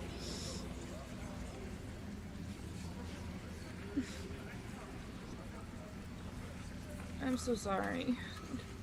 I don't know if you saw in the group chat. I don't know how long I was gonna make it. Mm-hmm. From all the tribes in. Yeah. I just miss playing D&D, and I've been missing you guys a lot this summer.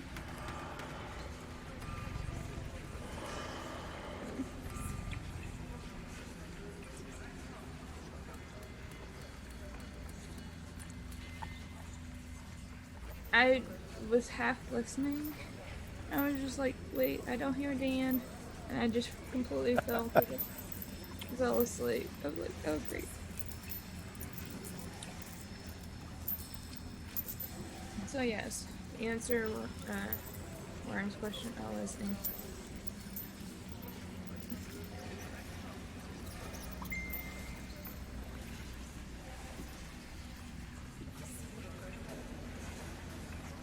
Oh, are you just not seeing Ed's messages?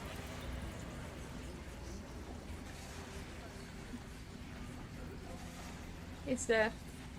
Hey. Can you explain to me what the... I don't get it, but I guess I can be clueless. What do you mean? I don't understand it. I don't know what you mean. The photo that Ed sent you in the group. The food? Yes. Yeah. It's just food? Discussion that we've had. Okay, that makes sense. That makes sense.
Oh my goodness. All right.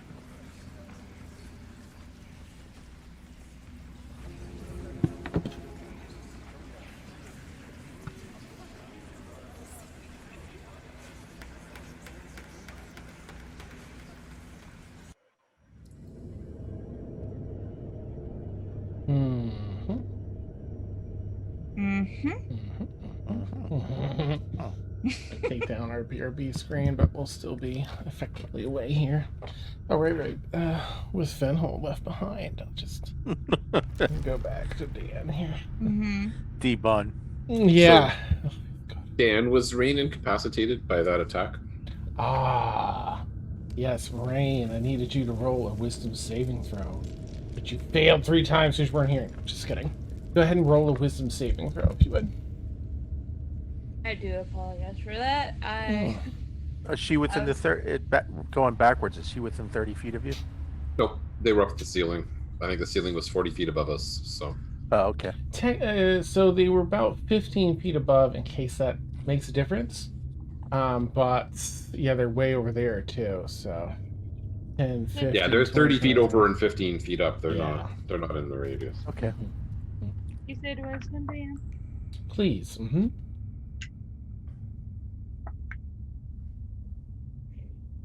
Yep. No, wait. Yeah, 10. Okay, good to know. Thank you. The Alhoon spellcasting Illithid looked at you. It was a whole thing where geez, what even happened? It went to attack Aaronwyn. Mort came in clutch, saved her from a disintegration spell. FYI, with a counter spell. Wow. And Oh. but then it looked back at Aaronwyn and then just over Aaronwyn's shoulder at you, and it's seemed to be immune to the blind. It has this billowing dark smoke that's sort of around the perimeter of his eyes. It just kind of flows outward and sort of down, almost like cloudy dark tears. And that billowed out a little bit more as it looked at you and you did your wisdom save. Wait. Wait, what beam did it use? It was trying to hit Aaronwyn with a disintegration ray. This is the Illithid with the wriggly things. Hey, evening artists. Wait, so... Mort counterspelled it. It didn't work. Because thankfully Mort and had to roll for it and rolled enough. So Yeah. yes, that's fine. It looked.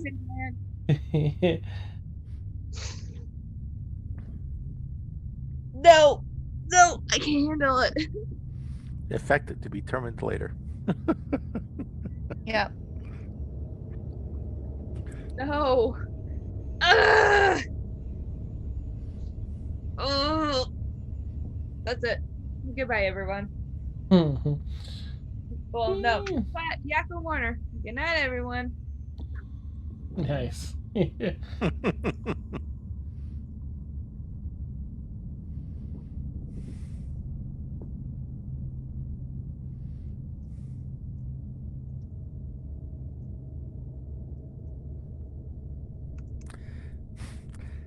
Garrick was there ready to whip something out amazing and just like, what? Nice. Yes, indeed. Nice. Those orange overalls are like. Oh, That should gonna be- whip something out of the orange overalls? Okay. Yeah, there alright. you go. Yeah. Yeah. And That all should he be has a mod. available are pant legs, so that's just telling Yeah. you something.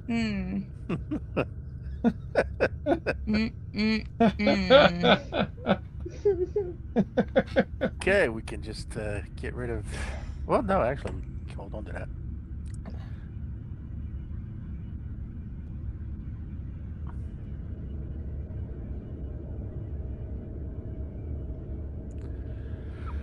Oh God. Okay, looks like we have everyone back. Yeah. Yep, let's crank it up. So yeah, excellent. We have Green's wisdom save count in now. I'm going to bring us back to our RP setup and just clear out some of this stuff we don't need. Map. Characters. Stop. Don't say Nice. that. Alright, I'm just gonna remove them. So, oh right, also, since you missed it, Rain, oops. More undead creatures were emerging from debris on that bottom level. And this undead creature that was like a mass of 15 like corpses all meshed together was crawling out of the doorway on the bottom level to the left. So Fhenhold said, go, you all have to. The Paladins and Clerics made way across this area, opened the gates, and were turning undead. The fighters filling in behind them to make sure there was an open line for all of you to charge ahead. Fhenhold said, go. We'll stay here. We'll deal with this. You all need to get Garton. Garton needs to be taken down, and that'll help the rest of the city. So Aaronwyn and Devanya were using their sunbeams yeah, like blasting to get everyone through this room and into the actual third level. Roger's Hold. Roger's Hold being across the way there. All right, I'm just gonna clean up our combat tracker here, leaving behind Fhenhold and the team that you all arrived with.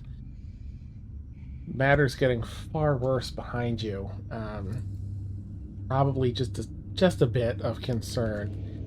Fhenhold, as they're being a bit overwhelmed by undead creatures of different varieties. But tough choice to make, but has to be made. Okay. So with that, I'm almost done clearing this up, and I'm terrible at multitasking, so I'm actually just gonna wait a No second. way. Mwah.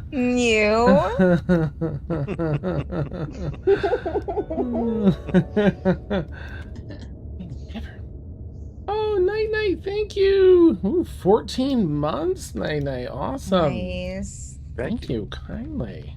Exciting. All right, let me remove Fhenhold Greysunder from the map tracker. From the campaign. Rubbing it in. Yeah. From the campaign. Oh, that's so funny.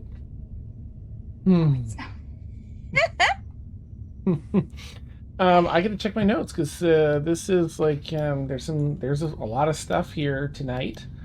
So just for the next minute, we are just carving a path, Devanya and I. We're just so we have it for a minute, and so we're just, you know, we'll do the spray. You know, get the sides, get straight in front of us. Yeah, basically. Nice. Well, It's like Splatoon, but or like in Kingdom Hearts 2 when you're going up against the 1,000 Heartless, and then you get those mirror things, you go boom. Nice. Love it. Well, as you all leave this antechamber into the third floor at last, you see that beyond those gates was a whole shambling horde of undead. You push through the area that's already been sort of partially opened to you by the clerics and paladins that preceded you. Fighters mostly holding it. You're assisting them as you're blasting. Choo-choo-choo. It's only about 35 feet deep of undead. You blast your way through. It's open space behind them. All the way from here over to Roger's Hold, there are more undead that are coming about from either side of the room, but not necessarily in droves. We'll turn around and start blasting the undead that are heading towards the NPCs then, to kind of clear it out a little bit for them. Okay. So just kind of thin the horde. Okay.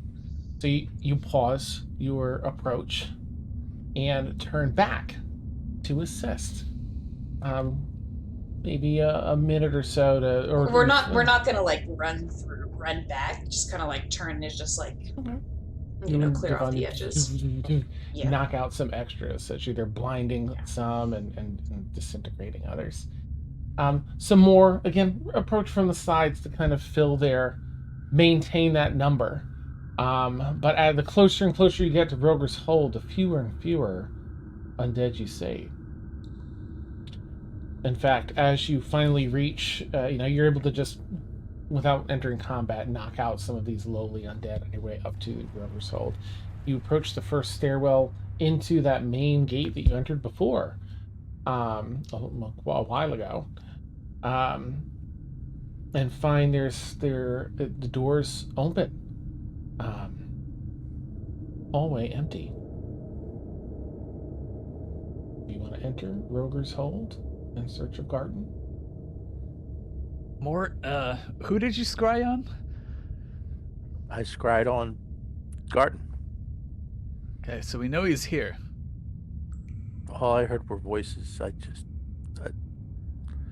I'm not 100% I couldn't say for 100%. I didn't see anything. There's nowhere else he would be.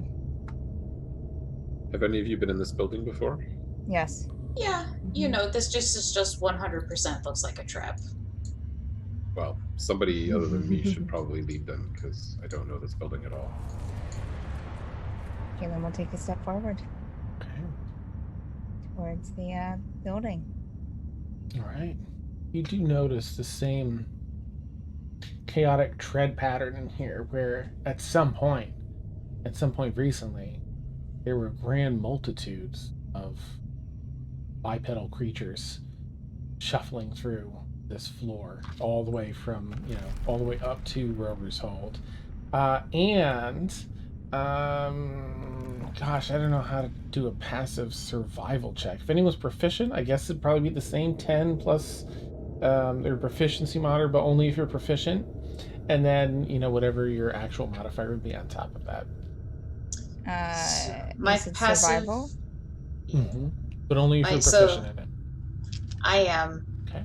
So with the passive, that would be a 15, and then but do you want to add the bonus on top of that again, or just the ones? Just the ones, like proficiency. Just 15. In those. Okay. Sorry, Dan, what did you say? If we were proficient in... It's 10 plus, whatever it says next to survival plus whatever. That's already figured in your proficiency and stuff. So 10 plus whatever it says in your skill sheet for proficiency. Okay, so mine would be 16. Same for Kaylin. Okay. All three. Strangely, 18 for Garrick. Oh, okay. All three of you can kind of see it continues in here. Garrick, you are able to just discern that this is almost exclusively heading in to Roger's Hold. Almost none of these. In fact, you don't spot any that are leading out of Roger's Hold. And you're talking houses.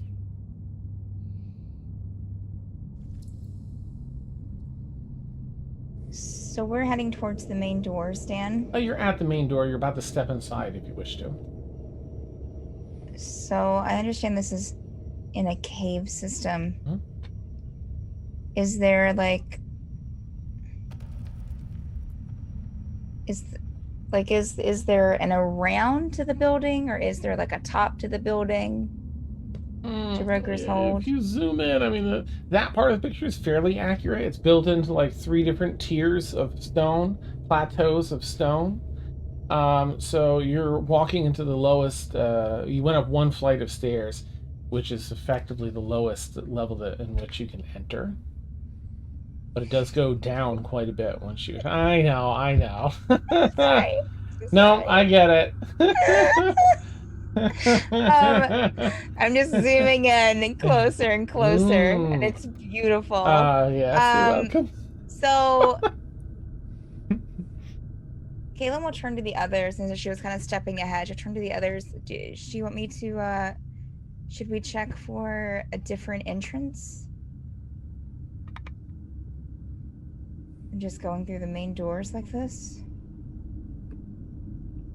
If we do think it's a trap, I don't think the main doors are necessarily the best way to go. So yeah, maybe let's... Sorry, carry on. No, go ahead. No, I was going to say, so maybe it'll be a good idea to see if we can find an alternative. Yes, let's take a look. Kaylin will get out her broom and activate it and kind of start flying around these other tiers to just see if there are undead up on these tiers, if there's another way in. Okay. But mostly looking for another way in. Yeah. Okay. Erinwin and Rain, if she wants to stay on Jonathan, will fly around the opposite direction on a different. So if Kaylin's on looking at the 2nd tier, we'll look at the 3rd. Okay, go ahead and make perception checks. Erinwin and Rain, if you're looking as well. Yeah. 21 for Kaylin. Oh, nice. 16 for Erinwin. Okay. What's with my perfect rolls? I'm sorry for not acknowledging you guys. What's Dan, that? you said perception? Perception, please. Mm-hmm. Thank you. 12. Okay. Well, I mean, thankfully the entrances are pretty obvious. So Rain and Erinwin, you see an entrance up in the 3rd tier. looks just like the one in the bottom tier, except up in the third. And Kaylin, you spot one on the second tier, far off to the left. Again, looks just like the main entrance, just up on the second tier. All three are open. No undead in any of them. Okay. The doors are open or just the area's open? The door's open. Oh. Okay. Kaylin will mind link with everyone. There's an open door on the second floor. And there's one up here. Do we want to use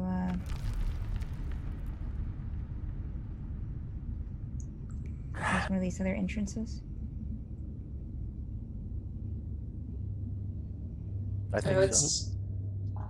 I think we should go in an entrance that's closest to where we think Garton might be. You know, wherever he would be holed up, then... I think that might be the basement, is the thing. Is there a basement entrance that doesn't require the main door? I don't think so. Let's look. Mm-hmm. I don't think that there's anywhere. I mean, it's just the You look first floor that around. we can look Yeah. at, right? Yeah, there's nothing else. Mhm. Yeah. And you're pretty familiar with it from before. That's where they lock the baddies, the extra baddies in the lower levels. They don't have it. Right. Is that what Emercena's brother was? Yes. Oh, he was here for a bit. Mhm. Yeah. Mhm. Nice memory, also. Hey, Rain. Do you still have that wand? Yes, I do. Can I see it for a second? Yeah, and I tell Aaron to fly like close to Garrick so I can hand him the wand. So Garrick is going to drop the incantation or whatever the heck it is on Kaylin's brother's hammer of returning or whatever it was, and then he's going to turn this wand back into a wand of secrets. Oh, an infusion. Yes. Mm-hmm.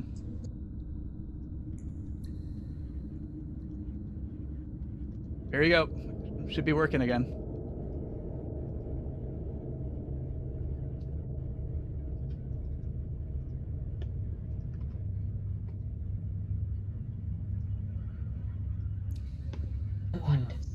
Let's all go look, see what a wand of secrets does. Yeah. Are we, so should we go through the second floor or entrance? Devanya just says, whichever. But I think we need to... No, for sure. Let's go. Can everyone get up here? I can take someone on my broom. There's stairwells up on either side, so Okay, people can all walk right. too. Okay. All right, so you all head up to the second floor. Yeah. Yep. Okay. You find again double doors swung inward, wide open. All those shuffling footprints in the loose dirt and dust and such down here, all pouring into this entrance as well, up the stairs across this plateau, and it's the same with all three. You step inside. Are you just doing a basic search? Anything in particular you want to do or look for as you enter this level of Roger's Hold? I guess just a stairwell downstairs, or to see if there's any sign of Garton or anyone, inhabiting here Okay. on the second floor. Mm-hmm. I miss our rogue. We're gonna search for traps. Okay, go ahead and do I guess if you're searching specifically Aaron and not the other things, then you can do investigation. Can I stick with perception? I'll help. I'll Aaron, assist. Aaron, If you're Rain- Oh, Rain sorry. will assist- Real quick, just to clarify your thing, Rain, I'm so sorry. So if you're assisting more and you want to do investigation, versus Aaron, and Aaron helps you, whichever way you want to do it. If you're looking specifically for traps, though, it'll be It will be investigation. Yeah, I'll I'll do it. assist. I'll assist you. All right, so Okay. I don't have a modifier for that. her assist means. You get advantage. Advantage for you. Oh, okay. And I'm gonna check on you just a sec, Rain. Thank you. Sorry for. Good 29. thing that advantage, right? Oh my gosh. Yeah. Okay, nice. Okay, I will let you know what you find in a minute. Rain, what'd you have? Oh, more did the thing that I wanted to do. So.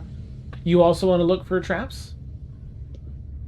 Oh, sure. That wasn't my plan, Bob. Oh, what's the thing that you wanted to do? A bit more. No. I was gonna assist with Aaron, but they did it. But I'll make my own investigation. Oh, gotcha. Yeah, give it a. Yeah, give it a whirl. Give it a spin.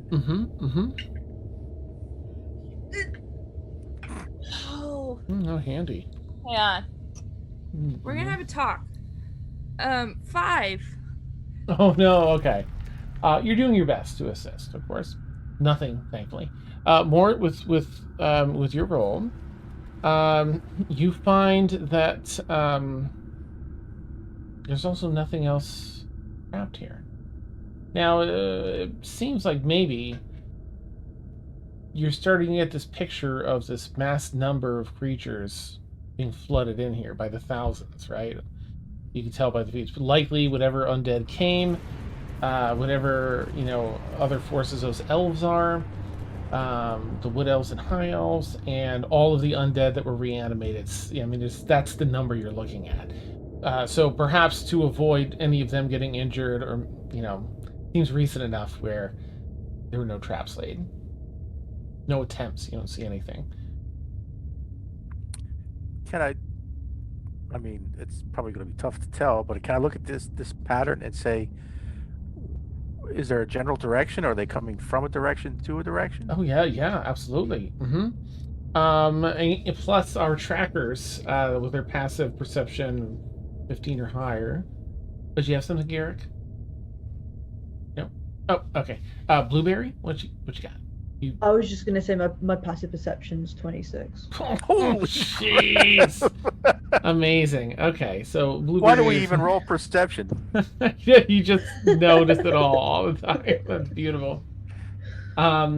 Blueberry has the best sniffer in any dimension. Yeah. Don't forget, Blueberry can smell magic too. Yep, she can smell magic at any time. Blueberry's part bloodhound. Yes, magic detecting. Just like a couple of wrinkles around here. Just like. You like all of these tracks are this huge influx through these gates, and they all seem to be heading down stairwells, down. 3rd floor, heat check. 3rd floor. You're on the 2nd floor, but you'll see them coming down from the 3rd floor and heading down to the 1st. If you go down, where do you want to go? You see like the main flight of stairs in different directions, but all of these just seem to be flooding downstairs. You're on the 2nd floor currently, like the above ground part, the middle floor. Do we think he's had these come down to like, on the assumption we're going to find him and he's going to like be behind an entire wall of? Sure. Yeah.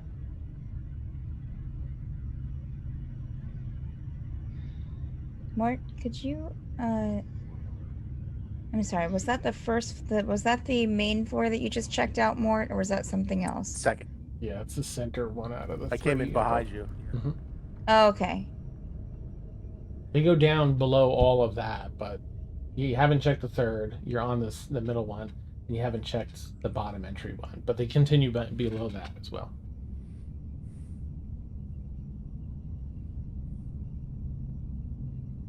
So we can just get on the steps and continue on to the basement?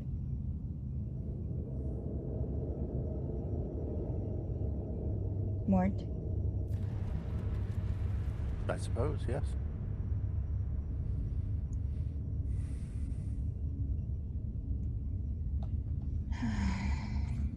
I really don't see any option. Zombies in front of us, zombies behind us. Might as well keep fighting forward.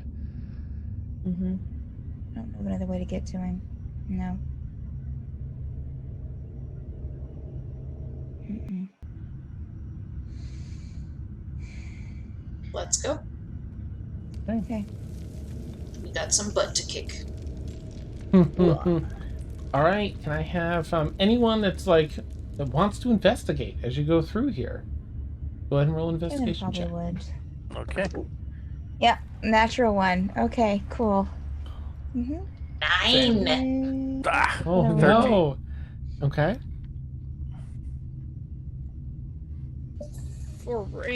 9. We are so good, you guys. Oh yeah. Does Rowan's? I don't know how long his aura lasts, but that wasn't on checks. I don't think. That's a good question. I don't know if you're still around, Rowan, but I can take a look otherwise. What was it? The aura of Purity. purity. Actually, I don't see that one in Fantasy Grounds. It might be a higher level one that he got. It's in the D&D Beyond, quite possibly. I think it's a spell. Oh, They have an aura of protection, which is just something that paladins have. And that's adding. Oh yeah, here it is. That's adding their charisma modifier to saving throws. Concentration I up to think 10 minutes. Okay. So that'd probably be, with all the investigating outside and turning back to clear things, it's probably run out. Okay. We can check in and see once he's back, if once Warren's back, if Rowan wants to cast again or not. All right. Does anyone want to do anything outside of just investigating? Anything you might want to use or do to bolster that?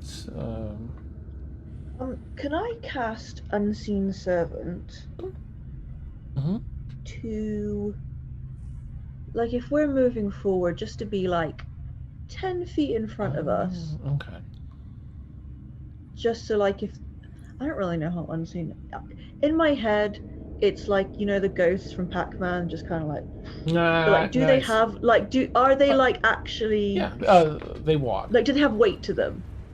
I think they have 10 pounds or something like that. I think they're cool. Can I have it walk 10 feet in front of us?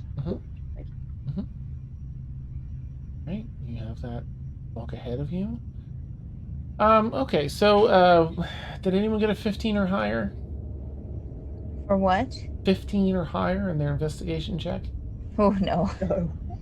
Really? I thought at least one person had 15. No? I had 13. 13. Oh my goodness. Okay. Woo! Oh, 213. I'll have Devanya roll just in case, right? Because I'm sure. Right, Devanya, it's on you. She has no nothing. She's not proficient in this.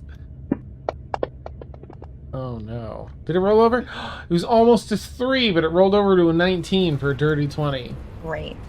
It was 3 but cocked, then it was boop, 19. Okay. All right. It finally worked out in our favor. Right? Oh. Floor after floor, empty, and you're kind of seeing these tracks that track down, but on this lowest level where the steps reach this bottom level that's 11 levels subterranean. This is, I think, the same area where other people were being held, in the deepest, darkest areas you've been in once before. No tracks on the floor down here.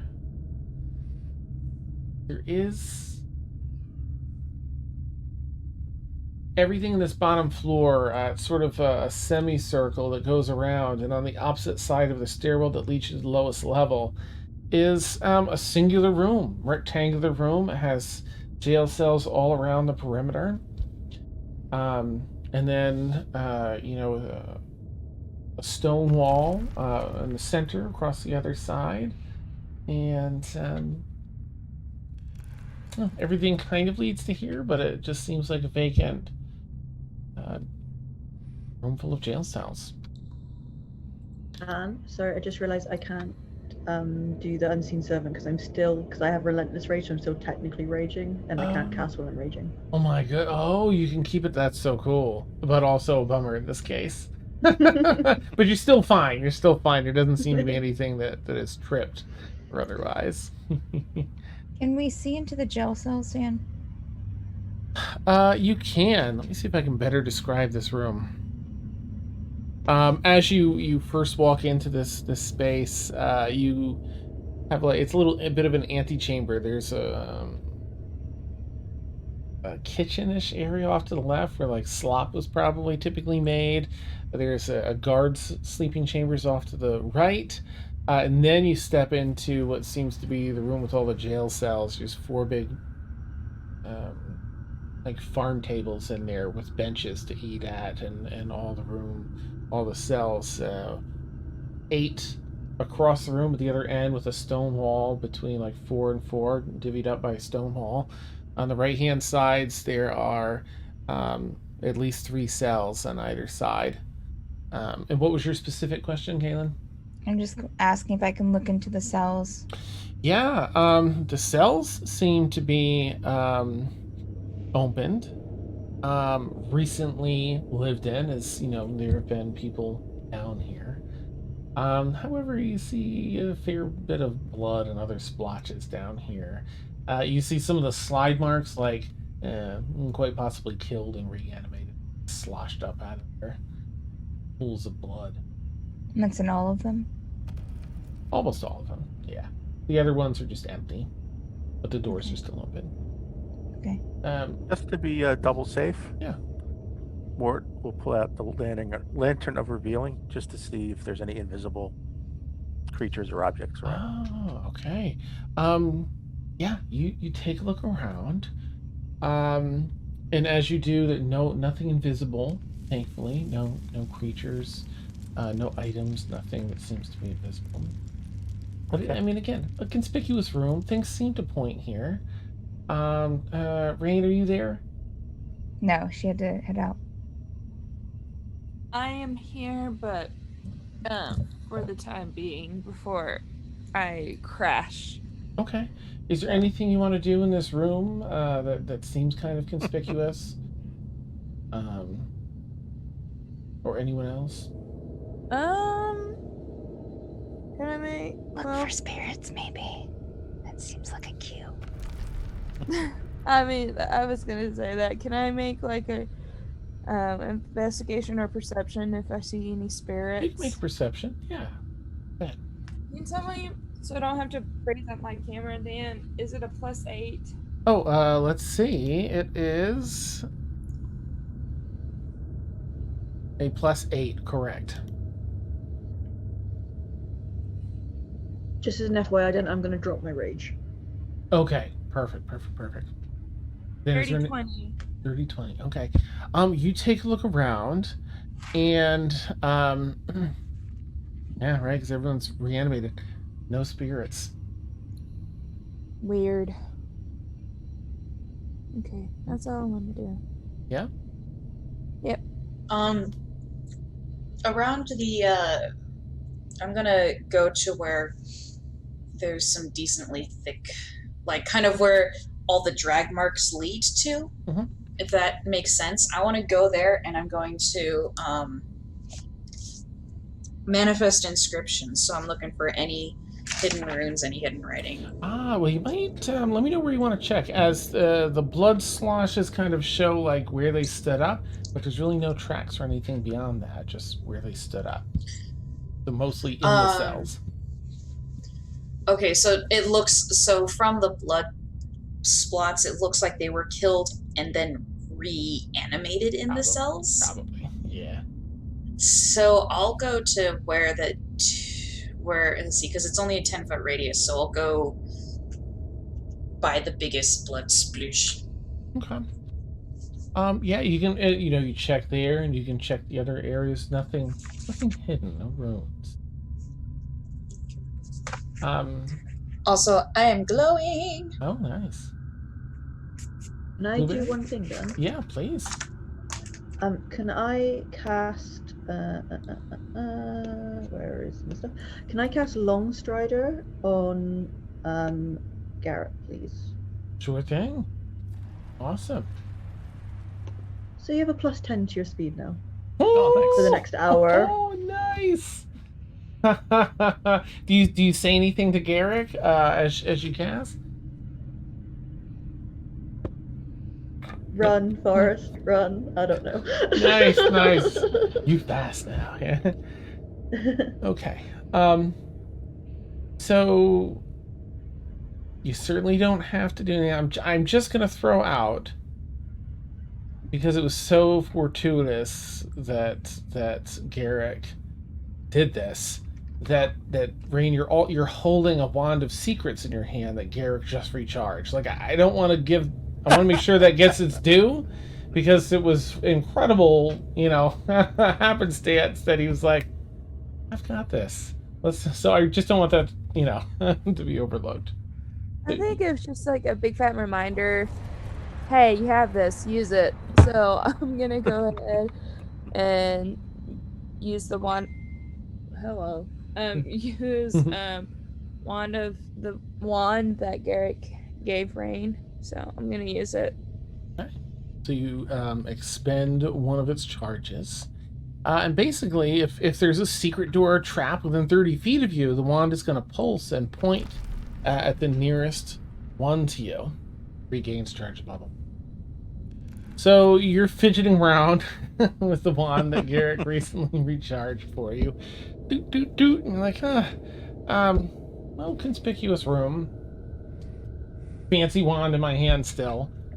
And you expend one of the charges. It pulls your arm over to that wall, spaced strangely between the 4 cells on either side and along the back wall. Alright, I motion everyone to where it was pointing to me. So. Okay. Okay. All right. The 10-foot section of wall. Mortal, investigate the wall. Yeah, Kaylin will help. Okay. You can roll with advantage then, Mort.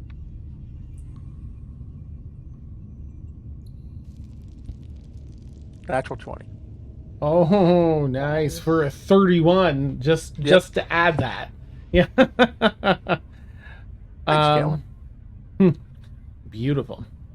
All right. So you are inspecting this, and you see most definitely there is a trick to this wall.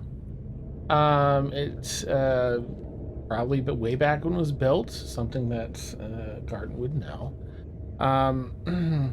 Is that there is a whole area in here that seems to be a secret. You take maybe a minute or so to suss out how to press the wall, which brick in this wall to press and push in a certain way to access whatever it's going to access.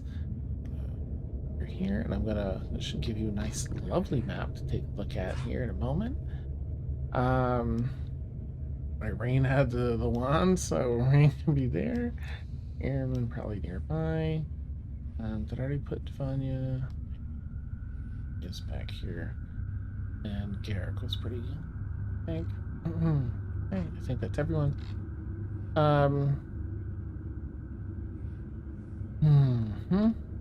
Okay, but before I share this image, I'm going to describe what happened.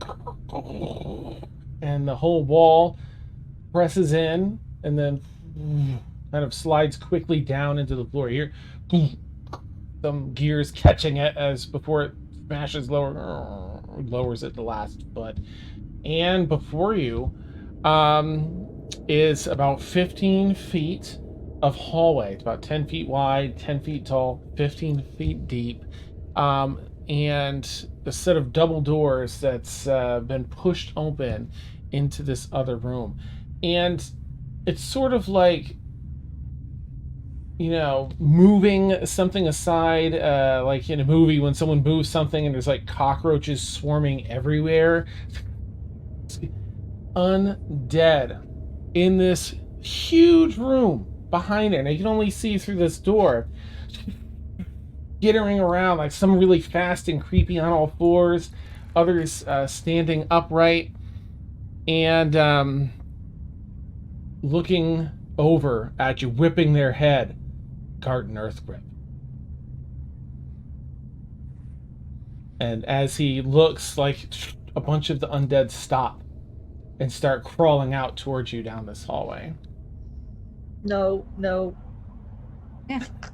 Are there two doors? They opened? They were open? So one that was the wall just dropped out of the way, showing this hallway. At the other end, like 15 feet down, are like double doors that are swung open into that other big room. AKA, we lost our stealthy approach right at the beginning.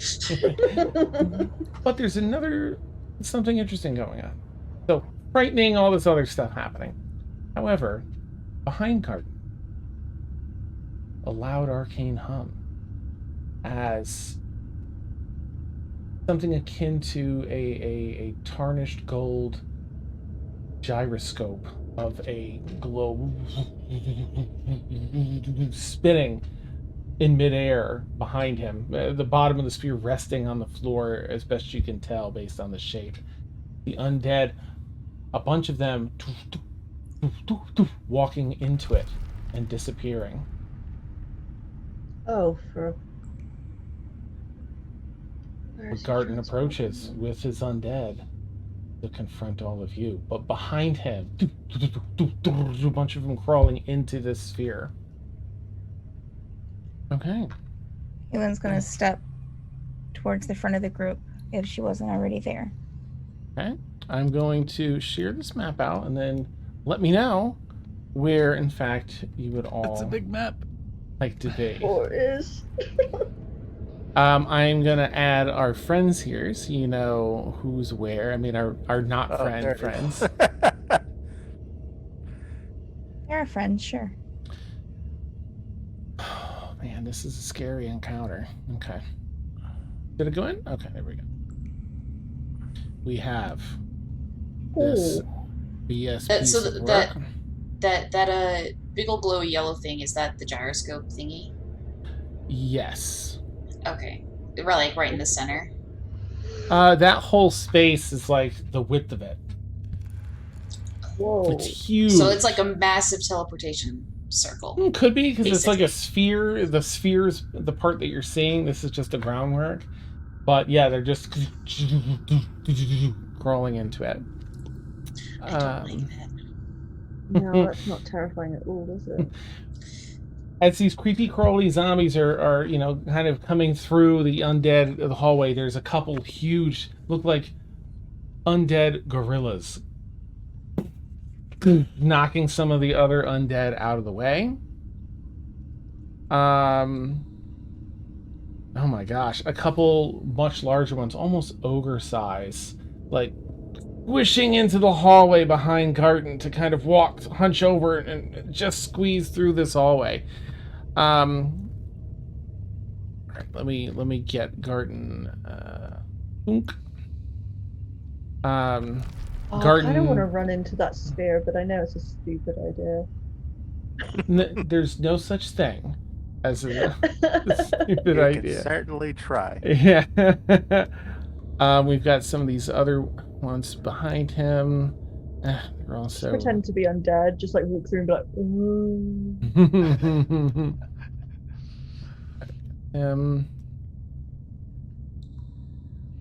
There are no stupid ideas, just lethal ideas and non-lethal ideas. Nice. Facts. Just be whether I'll be playing next week or not. You know? Awesome.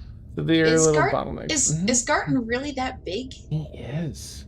He's a thick boy. As he walks up, he's increasing in size. Yeah, he really is. And then there's some zombies. Dan, we've got the permissions thingy on again. Oh my gosh, this thing. Why does it do that by default? There must be a setting for that. I'll look into that. Okay. So here we are. Garton in front. I'm gonna say that so they're gonna move here. They're kind of blocking the hallway as they walk forward, but you each have enough room not to take an action, but to take a movement without getting any attack of opportunity in case any of you wanted to back further up, because you'd have the, that moment as they walk forward to back up if you wish to. Well,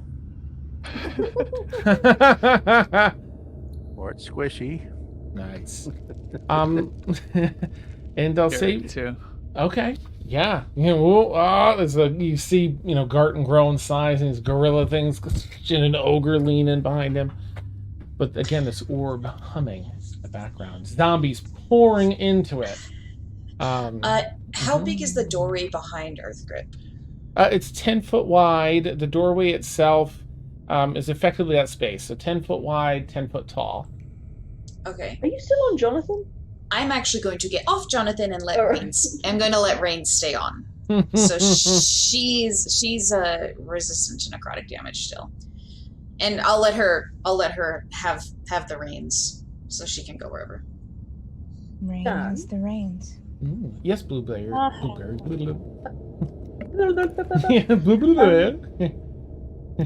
From when we were walking in, Yes. these cells that are either side of the door, do they have a window through to the They do room not. at the back? I know it kind of looks like that. Sorry, but they No, do. that's fine. And you said we just have a movement, Dan? Just a movement for now. And I'll need some new initiative rolls, please. When I jump off, since I'm just jumping off the horse, can I light a few runes? Or can I activate a few runes as well, or no? What does it usually take? Is that a bonus action? It's a bonus action. That's fine. Okay. So I'm gonna light up all 18. Oh, okay. All right, you light all of them up. I'm gonna say that it's super glowing. Yeah. You see what seems to be the last behind these creatures as they're filling up the hallway. What appear to be the last of the zombies step through that sphere. Because it makes a sound. Like popcorn. Yeah, yep, and it's done. This bag of popcorn's done. Okay, Mort, what's your new initiative? Oh, sorry. No worries. 14. Okay. Did Warren have to step away? Should I ask? I think he's still here. Okay. I think he's just off camera. Oh, thank you. Okay. Kaylin? 21. Oh. Very fitting for the fight. Blueberry? 6. No! Okay. Rain?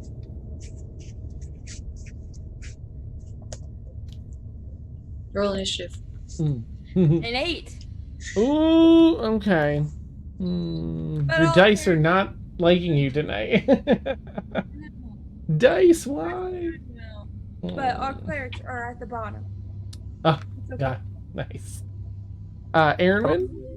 17. Oh, okay. Sorry, what's that, Cleric? Oh, 8. 8, okay. Let me do divines here as well. What's your dex score? Garrick got 8. That's a bump up. Low, I think, +1. Yeah, Okay. put Rain ahead of you, yeah. Alright, Blueberry, did I get yours already? No, I don't think so. 6. Oh, I did, that's right, it was a 6. And I was like, oh. Alright, Rowan got a 2. More? Is that your roll? 14, yeah. Oh, okay, alright, I put it in wrong. Okay. It just took the 1. I was like, no. Rowan is 12, not 2. Oh, okay, thank you. Alright. I don't know what's going on with my keyboard here. Thank you very much for that. Paxed.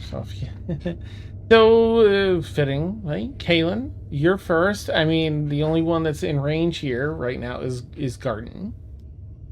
He's looming over you. Oh, the wee loss is returned. Where are you sending them? Oh, you'll never know. Go to sleep. And he pulls the weapon off his back.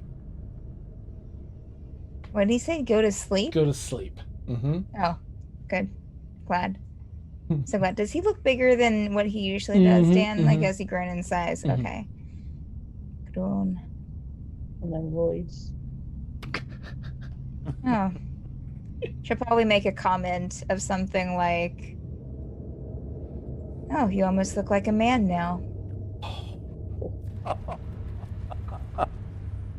He grimaces as his male ego has grown as well. Like, oh, what?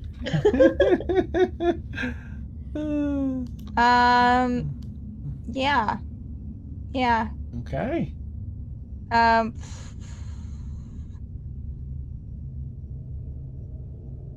What you want to do, level 18 fighter Kalen?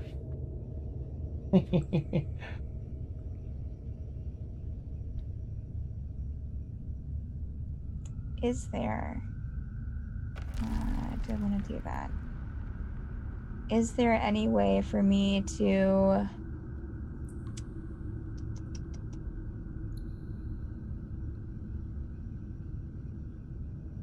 get past him and get in between him and the other because person? of the size difference, you can actually run in between their legs, this and that. You just can't land on a square that they're on, any of that they're on. So where would I be able? I'd have to go all the way into the other room. Mm-hmm. You could run in and to the right there. There's a couple of spaces. Yeah. Not now. Maybe in a little bit. Okay, yeah, she'll just start wailing at him with her hammer. Gosh, let me see here. Let me remember how to do this. All right. I think we targeted him. Yeah. And I have so many like little windows popped up on Fantasy Grounds here. It's what? Airman, you'll be the next player character to go.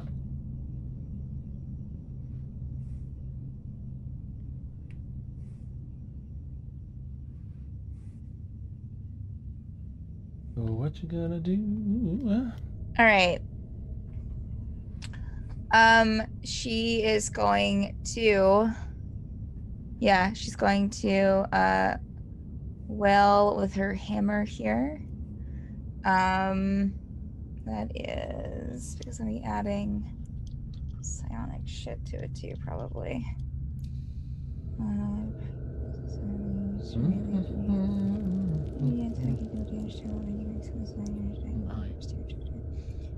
Plus your intelligence modifier, object or creature. Okay, I'm not going to do that, but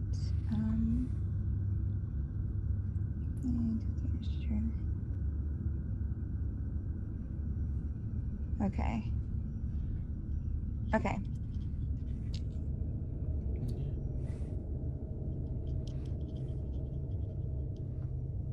Okay, yeah, so she's going to go at it with her hammer. Oh, Stephanie. That's a 14 to hit. Nope. Doesn't He slaps land. it away with the back of his hand. Dang it. All right. Okay, that's a 31 to hit. That'll hit. And she is 1, 6. Now she is going to, let's see here, with her psionic powers. Target on 30 feet, attacking, deal damage to it with a weapon. You can expend this on engage die rolling it and dealing force damage to the target. Roll plus your intelligence modifier. So she's going to, let's see here. So that's, god dang it. Okay. So that's 7 bludgeoning damage. But I'm expending not only a psionic die for my psionic strike, but also using my telekinetic adept and her not her bonus action, her telekinetic adept ability. That when I deal damage with the psionic strike, I can force the target to make a strength saving throw against a DC equal to 8 plus my plus whatever, or they're knocked prone. So Okay. let me just 7 bludgeoning damage. May I? Also, Go ahead. also 7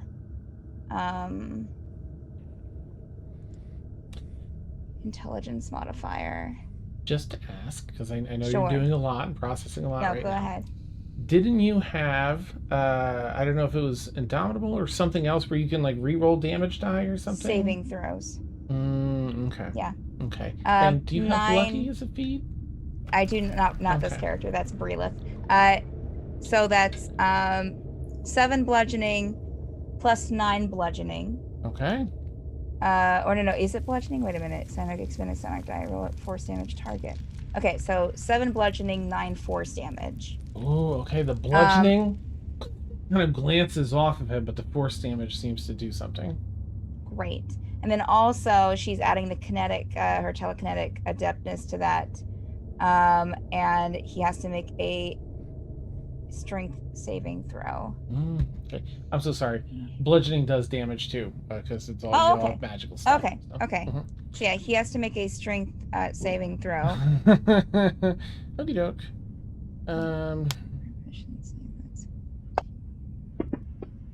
That is terrible. He rolled He a has to beat a natural 15. 1 and got a 5. Okay, so he is knocked prone. Ah, okay. He falls as you crack him in the knee. Oh no! You see one of those undead gorilla or 2 behind him in the hallway. You also see, as you've been around spells like of this magnitude before, it's in the early phases of seemingly shutting down. Probably a minute so before this spell drops. Maybe a little more. Somewhere between 5 Before and 10 the minutes, spell I'd say. towards like that teleportation circle? Yeah, that big sphere. I'd say 5 to 10 minutes before it peters out.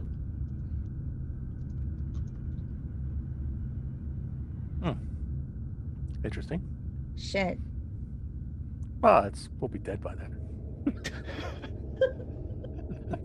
Shit. But you were only able to see that because you knocked him down.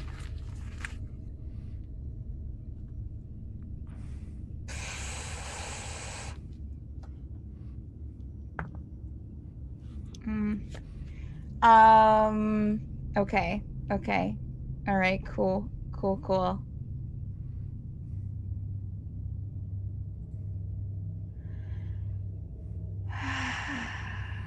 Okay. Well, first she's going to, while he's knocked prone, she's going to try and hit him again with her hammer. Oh, Don't even have to roll. It's an auto crit. Oh. He's prone. Yep. Okay. You have to roll to hit. Right. Yeah, If you do hit, then it's an auto crit. Yeah. Okay, but you do get advantage because he's prone. 29 to hit. Yeah, that'll do it. So it's an auto crit, so you're going to double your damage die. 28 bludgeoning. Nice. And actually, I'm going to. Will you allow me to expend another psionic die to? Oh, no, I think I have to do that per turn. Yeah, I think that's per turn. Never mind. I think so. You just press an action number equal to your dice. Fuel detail below. I can't use power.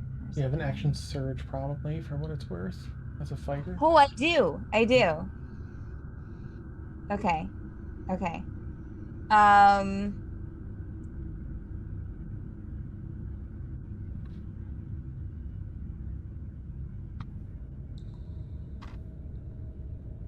I was just double checking the psionic power.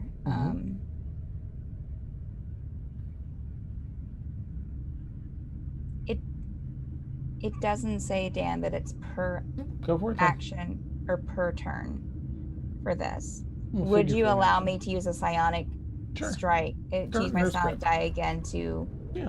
Okay. All right, well then that's... 4. That's... Remember to double all your damage die. 25. Another 25 bludgeoning. Okay. Nice. Kind of Definitely wailing on him. using action surge. Okay. and 28 to hit. Okay. Yeah. And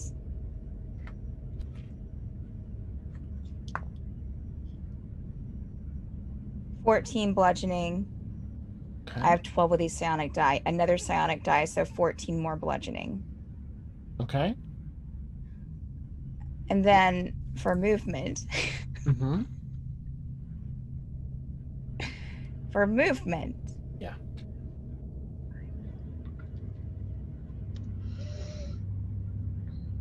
Can I tell if I can make it to the circle?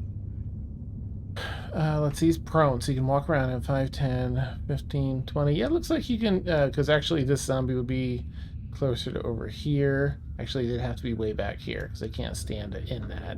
So, yeah, you can just make it past that gorilla zombie into the sphere.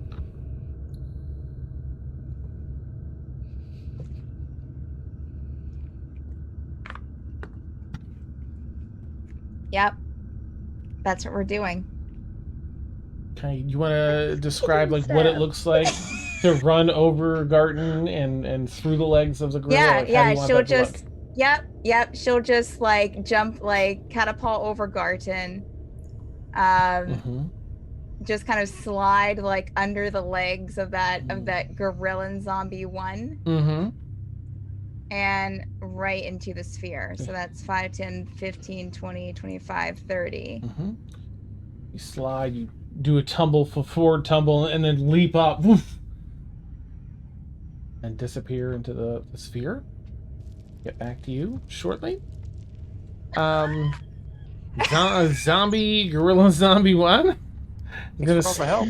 stop over at Garden. 15, 20, 25, 30. Can I have...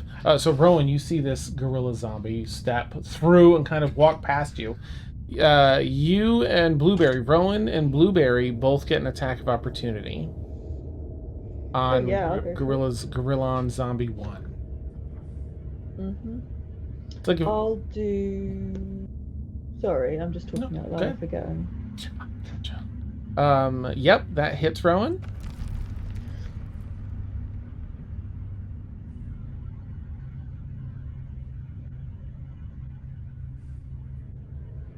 $23 to hit then? 23 hits, yep. Ooh, 26 points of damage to the gorilla zombie as actually, Rowan, what does that look like to you as this gorilla zombie kind of so kind of crawls into the room and you slash at it for that much damage? So I guess it passes over. It's going kind of over Rowan, but Rowan will flourish the rapier and kind of pierce kind of its leg muscles as it goes by. And as Rowan does, pulls the sword out. The rapier is kind of glowing with a silver light that you previously saw in Matt's. Nice. Glowing blade draws back out. The gorilla kind of stumbles from the wound to its leg, giving Blueberry perfect opportunity to attack as it kind of rolls over past Blueberry. What's your damage, Blueberry? Oh, hang on. I think it was 9. Let me just double check. Yeah, Okay. 9. All right. What do you want your attack to look like, Blueberry? It's kind of wounded from that rolling past you. So I did a bite attack. So when it rolls past me, I'll just like go for the leg as well after seeing Rowan pierce it, so it like damages it that section even more. Oh, nice. Pull a chunk of undead flesh off. Nice. Okay. So with that, it's going to attack. Aaronwyn, who's there. Sorry, Aaronwyn. It's just going. Oh my gosh! It's okay. It can't hit me with my massive AC of 14. Nice. Thanks. Oh my goodness. Okay, so it just does one. It tries to bite you at first.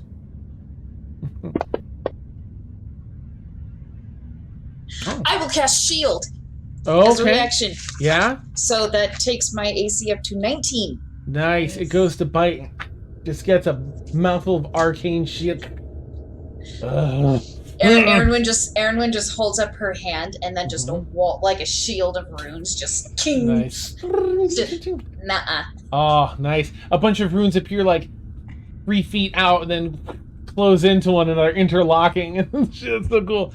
Oh, But when she holds up her hand, there's lightning dancing across all of her runes. Nice. And that lasts until your next turn, right? Mhm. Beautiful. Yep. Because it pounds its chest and starts banging on the shield, trying to attack you with its other attacks.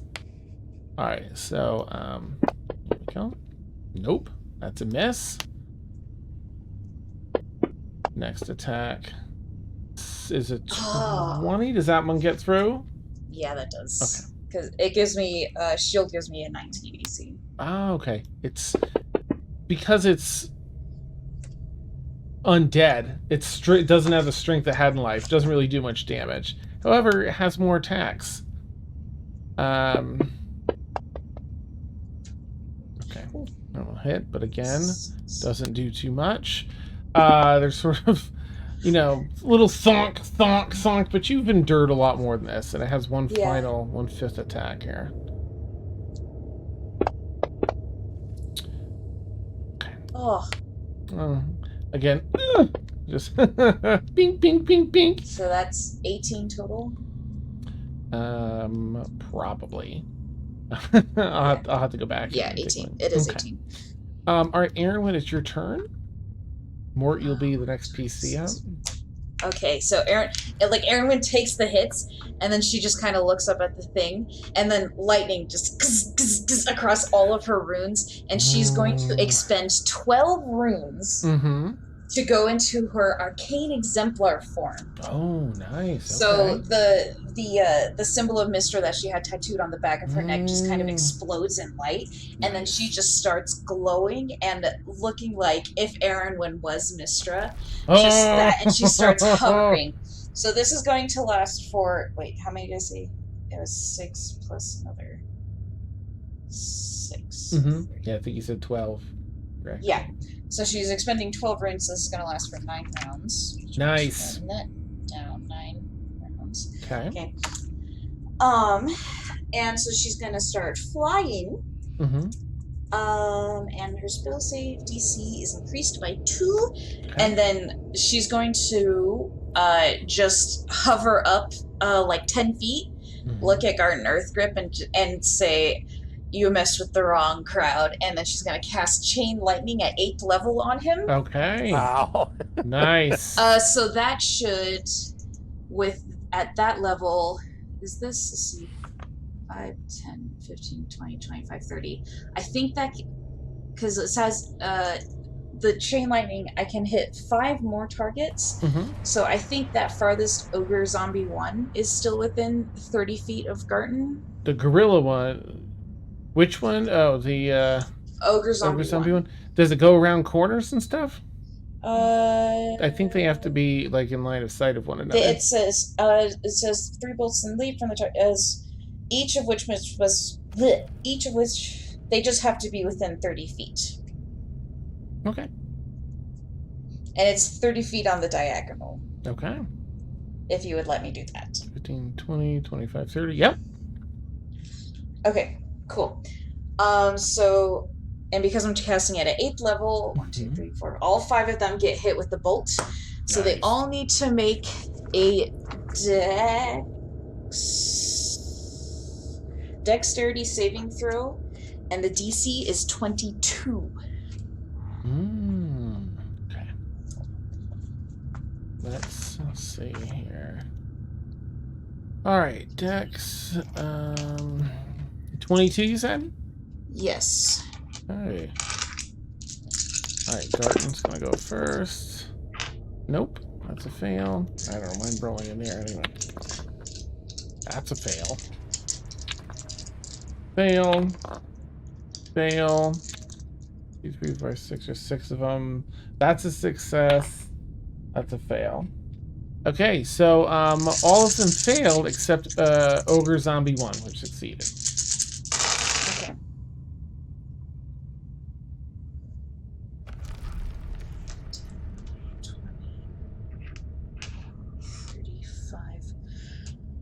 So they all take 35 points of damage, of lightning damage. And the one that succeeded takes half that, so 17. All right. The zombie that's out here is completely electrocuted through and through.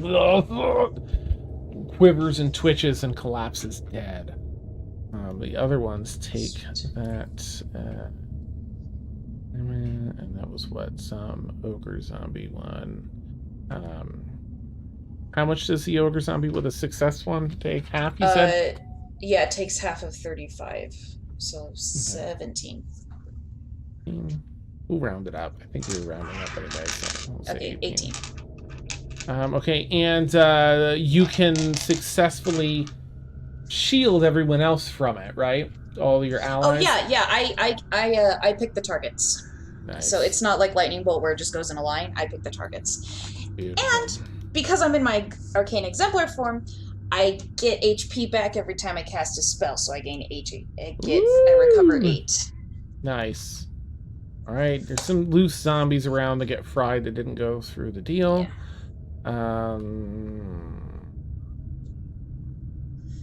So, and she's hovering 10 feet above the ground, but in the same square. Oh, the ceilings are like 10 feet in here, but you know, okay, you can float 8 still. feet.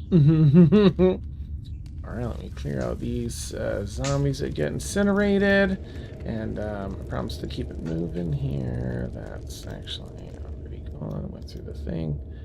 Remember zombie 35. That's it. Okay. All right. Beautiful. Ogre Zombie 1 is gonna hold its action to move when it can, when other people are able to move. Mort, you're up. Rowan, you'll be next, and yeah, I am keeping an eye on the time, so we won't, you know, we'll make things work here. But Mort, you're up. Rowan, you'll be next. Keep it zipping along.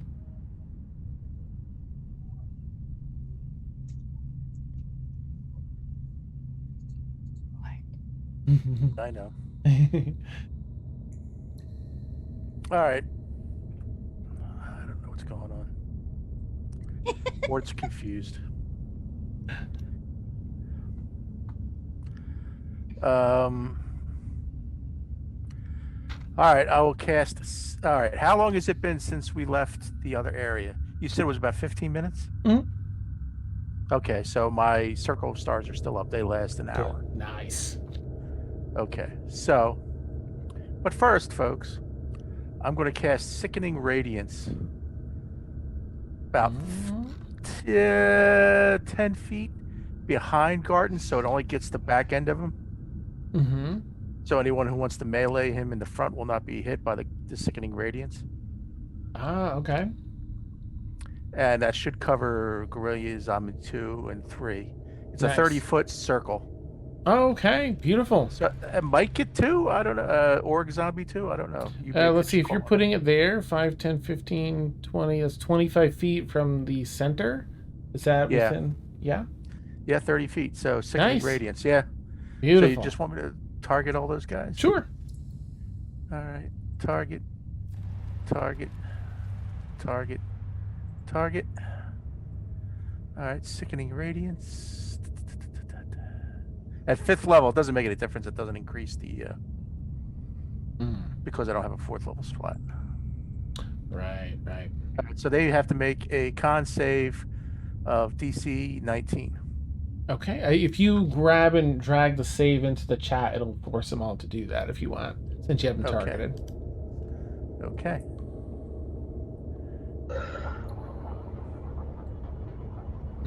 Try that again. There you go. Nice. Failure, failure, success, success. All right. Go ahead and roll the damage in, and it'll automatically apply full or half. Nice. Okay, Gorilla Zombie 3. Completely destroyed. What else we got? Anyone else? Others really wounded. All right, so Garton succeeded, right? Yep. Oh yes, then. All right. So whoever, the other one that failed, which one was that? 3 or 1? Let's see. That's still alive. Yeah, I think. Let's see. Who else failed? The Gorillon Zombie 3 failed. And that was a success. Well, he 2 died. failed. Okay, and Gorillon and Ogre Zombie 2. 2. Right. He suffers 1 level of exhaustion. Oh, nice. Okay, beautiful. You would have also noticed, just to say to Aaron, that the lightning damage hurt Garton not as much as you were expecting. Actually, hang on. Let me double check my feats because I believe my feat can surpass that. Oh, nice. Move on. I'm just double checking. Okay. All right. Bonus action. I will target Garton. Okay. All right. So how do I? Still laid out on the ground. Yes. He took a nap. It bypasses. Yeah, I have Elemental Adept for lightning, so spells I Nice. cast ignore resistance to lightning damage. Awesome. That's amazing. Okay. So that's wrong. Nice. Thank you. He tries, but no, you He's can't. surprised. Yeah. Okay. So I will toss a mote at him Okay. as a bonus action. It might be at disadvantage because he's prone. Oh, yeah, that's right. Because ranged spells are at disadvantage when they're prone. Yep, you're right. So Sorry, I'll- though. It was a natural 20. I hope you get another one just so we can celebrate it still. Nope, Oh. 15. Sorry, That's another Lord. mote down. That's a 7. Mm-hmm. He fires Okay. out, rolls just enough to get out of the way. Fires off onto Okay. the stone floor. Anything else for more? Nope. Okay. Rowan, you're up. You can kind of sense that they seem to know this Garton Earthgrip. You can clearly tell that this is the leader. This is the person that they've all been talking about, standing before you. All right. Rowan will take a couple of swings at Garton then. Okay, nice. Now, do I have advantage because Garton is prone? Right, you do. Yep. Nice. Yeah, that'll hit. 30 hits. Nice. All right. And Now I that's, don't remember how to and double it's- that's that, an but- auto crit. Yep. Yeah. Make sure you double your. So of course you can either double the dice that you roll, or you can take the total of the normal thing and just double it, whichever you prefer. Oh. Okay. 20. What are we at? 29 points of damage. Radiant. Yeah. If my you goodness. is that including Divine Smite? No, I'm not smiting him. Smite dice are double 2 on a crit. Yes, correct. Just If you didn't saying. double your that, then please do that as well. Woo! 58. Oh my goodness, that's beauteous. Okay.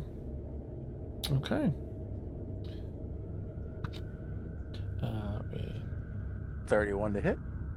Yeah, 31 to hit on the second attack. Oh yeah, that'll do it. And double it up again. Yep. Nice. Don't do that. Incredible. Was that 2? Oh! Oh right. You ended up with that as well. All right, what do we got? 14 and 28. Yeah, I Okay. applied the damage. Yep. Oh, okay. It looks like it went to him that time. Yeah. No, I'm rolling it without him targeted, doubling it manually in chat, because if you right click, you can do that, and then dragging it to him. Okay, gotcha. Okay, nice, beautiful. Ooh. All right, Garton, looking a little bit wounded. And just in case it matters, I will try and compel duel him. Okay. All right. Does that isn't an action or anything? Does that take is that a bonus? That's a bonus. Nice. Okay. Sweet. Is Is that a charmed effect at all, or no? Sorry, is it a charmed effect? If it doesn't say No. readily, don't worry about it. Okay. No, it does not say. But Okay. he made the save anyways. Oh, so- okay. Oh, he's, Yeah. displeased. Okay, anything else for Rowan? After No, decimating? Rowan will stay where they are. Okay. All right, Devonya's up. Devonya's going to drop on Garton and the other 4 blocks of Firestorm. This is what she saved her 7th level spell for. So I'm just going to do this. All right, failure. Failure.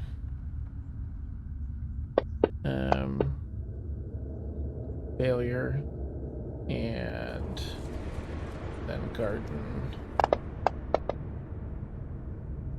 Success. Okay. But still, this is an awful lot of damage. Let's see what she gets here. Okay, 37 fire damage.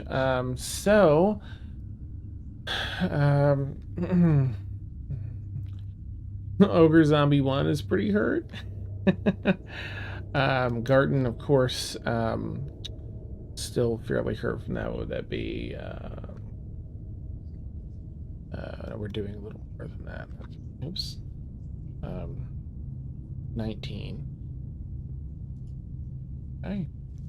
And then, that's it for Gorillon Zombie 2. They are incinerated. And that's it for Ogre Zombie 2. Incinerated. Oh my goodness. All right, Rain I don't think is here any longer, but there'll be the next PC thing. I can roll for them. Devanya, Garton Earthgrip is up next. He was prone, right? Yes, he takes half his movement to stand up. And he has to make a saving throw. Oh, okay. He's still in the radiance. Oh, is it at the start of his turn or the end? Start of, I believe. Let me just check. Okay. Starter and yeah, that's a good question. Okay. Starter and He's gonna fail either way. okay. Radiance. Hold on. Okay. Moves it for the first time or starts its turn there. Okay. All right. So, what damage I does get- he take? Another sickening radiance. Make sure I picked the right one.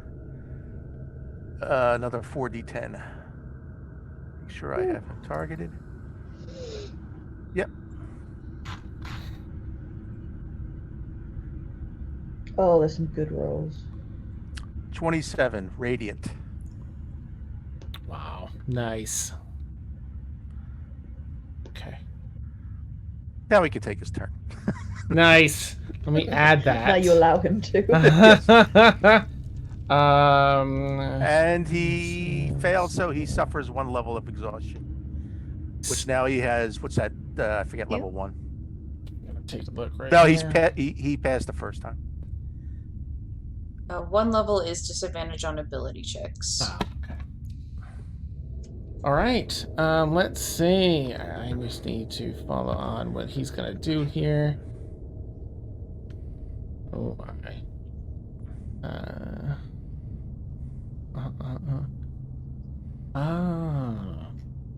Okay, can I have, I think that this will be, where was it? Okay.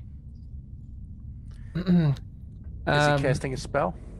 It does appear that he's casting a spell. Yep, he begins the... I will counterspell that because I've had my turn, so I got my reaction back. Okay. So I'll counter that at... Okay, go ahead and make a roll. Dang it!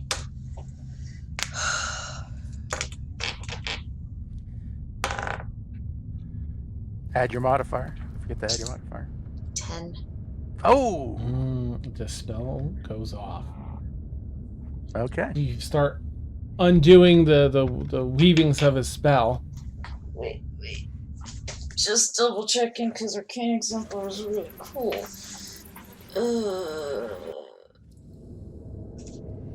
I regain health. I regain hit points. Okay.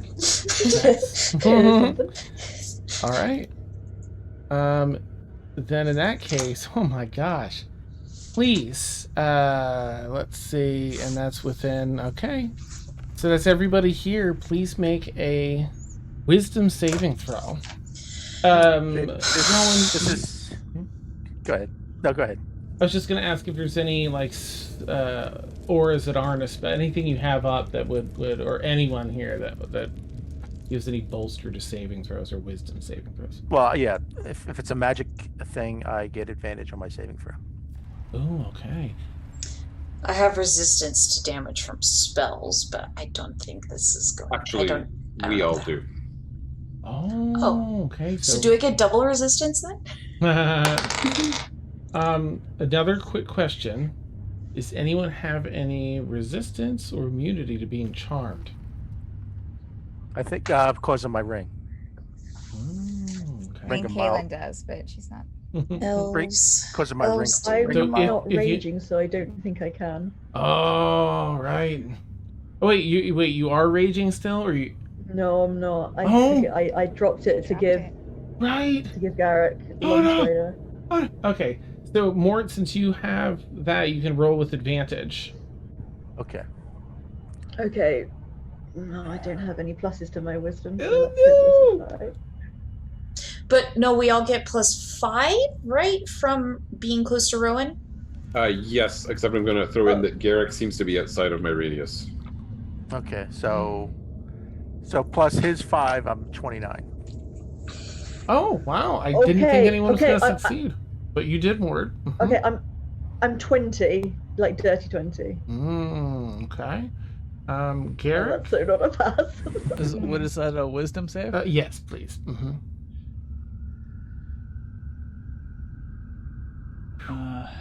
How many times can you use an Indomitable in a row? I think once. I want to say once. I think it depends on your level, I think. I have 2. You can use the feature twice between long rest starting at 13th level and 3 times between long rest at 17th level. Oh. But can you use it on the same thing? All in the same turn? Yeah. Yeah, I'll come back to you, Garrett. Go ahead and take a peek at that. Sure. All right, Mort, you got something like a 29, right? Yeah, 17 plus 7 plus 5, which is 29. Oh, nice. And Blueberry, yours was 20, dirty 20, right? Yeah. Okay, Rowan? 17. Okay. Aaronwin? 7. Oh no. Okay. With the +5? With the I rolled a 3. I have a -1 +5. 22. Oh man. Aaronwin is not very wise. Oh. She's charismatic beyond belief, but not wise. Oh, with the +5, Rain got a 27. Oh, good. Our healer is fine. That's good. And then there's just, for me to roll anyway, Devanya. Let's see. Automatic fail. Yeah, I don't think she'll, unless she rolls perfectly. No, she got a 1. She rolled a 1 and got a 3, so she got a, 8. Okay, so that was the 2 of them. Who am I missing? Just Garrick? Okay, what'd you get, Garrick? So the wording is such that I have to use a second roll, so that means I rolled a 7. Oh, okay. I think there were only 2 people that rolled a 26 or above, right? 26? Mm-hmm. Oh man, I couldn't have even made that. This is so cute, man. This is so cute. Yep. Okay. And that was Mort and Rain. For everyone And else. Yeah, and Kaylin, you're safe because you're not here. Yeah. Kaylin's just like partying in the zombies. Nice. He kind of leans up on his hammer as he stands himself up, casts this spell. Aaron, when you try and dispel it, he pushes through and manages to get the spell off. Mort and Rain are sort of looking like as he says to everyone else, and they seem to just agree. Sit down and stay out of this fight. And it makes sense. Mass suggestion. He suggests you all sit down and stay out of this fight. So Mort and Rain, you're a little surprised as everyone else kind of sits down and off to the side. Kaylin, you step through the bright light of this portal. I didn't think you all were going to make it here in time for this portal to be up, so. But here's what's happening. I planned for it just in case. Oh. Let me find where I'm at here. You step through the blinding lights. Comes back to manageable light, and as you kind of step out of this portal, you breathe this deep breath of fresh, clean air, but with just a hint of the putrid smell of death and undeath. And you look around, this forest laid to waste. Zombies and undead creatures, some flying up in the sky, others large masses of different creature bits. A few of those really tall creatures that seem to be undead that are walking through. All different disgusting variations of undead, some clearly very powerful, cover the landscape. Many of these climbing up. You see a large, what appears to be a living tree, a treant, bashing away at these creatures, but they are just with hammers and axes hacking away at this treant before its whole trunk snaps and it cracks and breaks down on the on its side. These overwhelming forces of undead just laying waste to all of these creatures, this wildlife, living trees and such.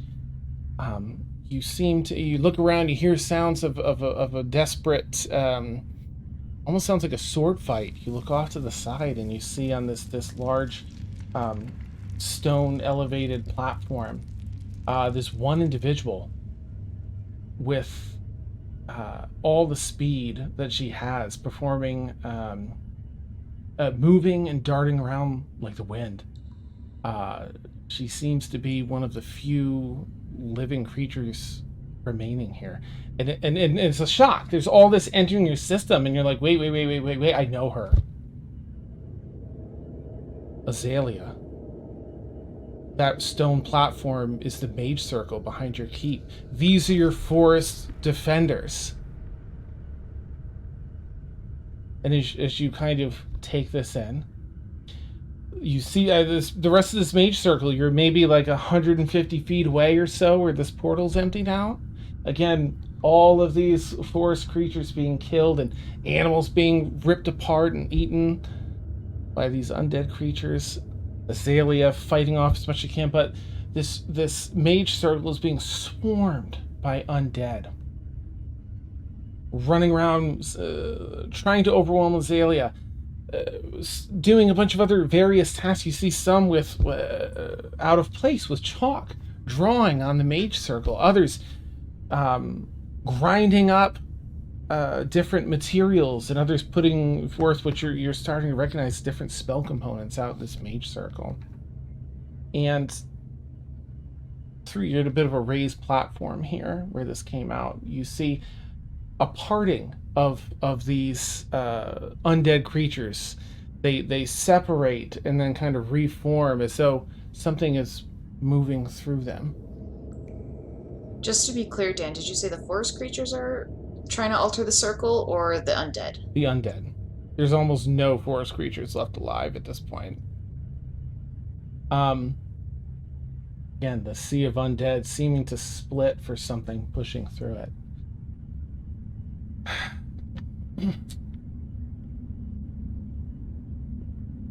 In the very center of this platform, you actually see that while it's usually a perfectly flat circle, it is raised, the center platform with a few steps down. as all these things are being placed on the circle, you're watching the air, the space, the very space above the center of the circle crack. And little thin blue lines of energy piercing this veil that's being cracked. Parting from this horde of undead as it finally splits and whatever it is pushes through and walks up the steps. This cracked energy reaches a bit of a shenda, the crack in space here, and almost fills out what appears to be like a rectangular frame. Oh, thank you for the raid. Stepping up on the platform. Caitlin Amick here.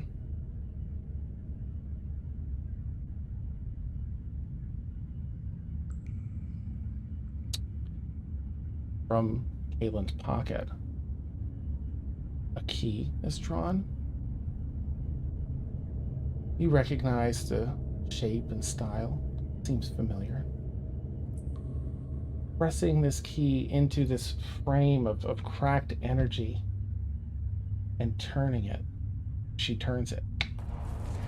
And all of this cracked space within the frame of this frame shatters and is just drawn into this blinding bluish light. Now, what seems to be a perfect door within a frame of this empty light blue space.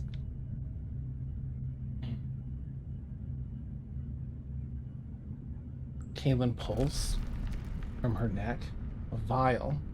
Looks perhaps like a vial of blood.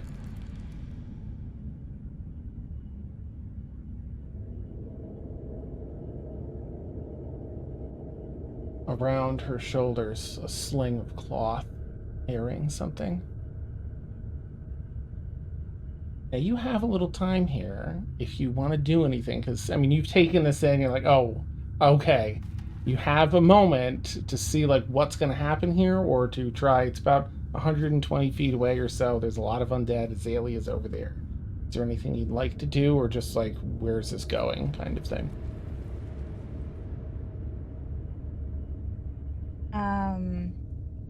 You said it's like 120 feet? Mm-hmm.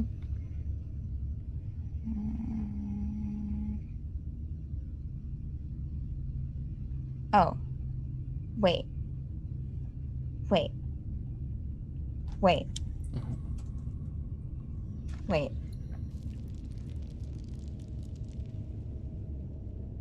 Let me just check something really quick. Mm-hmm. I know we're getting close, but I just want to just Yeah, just go for check it. this It's an one important thing. moment. So okay, so Kaylin, this faux Kaylin, which I'm assuming she's Yathaz. Well, maybe. Whatever. Be coy.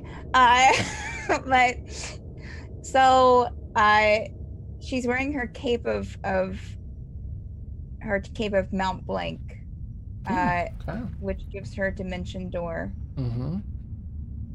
So Kaylin, this faux Kaylin is pulling the vial out. Like has the key. She has the key. Oh no, has a That's key already and a vial. Had the key, pushed it into the space, it Pushed it shattered. in. Mm-hmm. Now a vial of blood. Vial of blood and something slung around the front, wrapped up in a blanket that's kind of slung over the shoulder. She's pulled the vial of blood off and is uncorking it. But it's surrounded, swarmed by undead. It's a 100-foot mage circle, mostly covered in undead, just to set the scene for you. Yes. So dimension door can take me up to 500 feet. Mhm.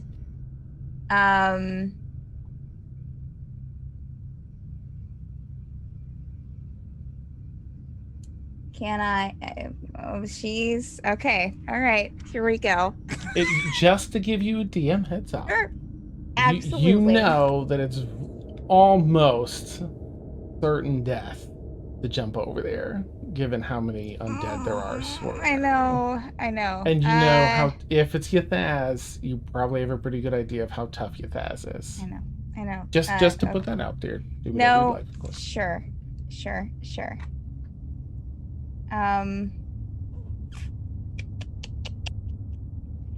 Well, I don't really know. Wait, how far can my hammer? I don't think can be. Let me see. I don't think thrown. Yeah, it's only 60 feet. I don't think that I have anything. Broomstick. The broomstick doesn't travel that far. It's only like twice my. It's only like 60 feet. Action surge. I've already used my action surge. But you can still get within 60 and throw the hammer. Let me see. Let me just get this. Mm-hmm. I'm trying to hurry because I know that we're already over so long, but I imagine everyone's gonna be okay with giving you the time to figure out what you want to do at this time moment. speed. So okay, so I can go up to 50 feet with that. With the broom. So he's in the center, so there's a good 50 feet of this mage circle that's covered in undead. And then there's probably another, you're what, 120 feet away or so? So there's another 50 feet of some undead, but not swarmed.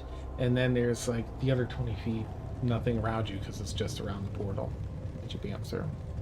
Just to, again, to help set that scene.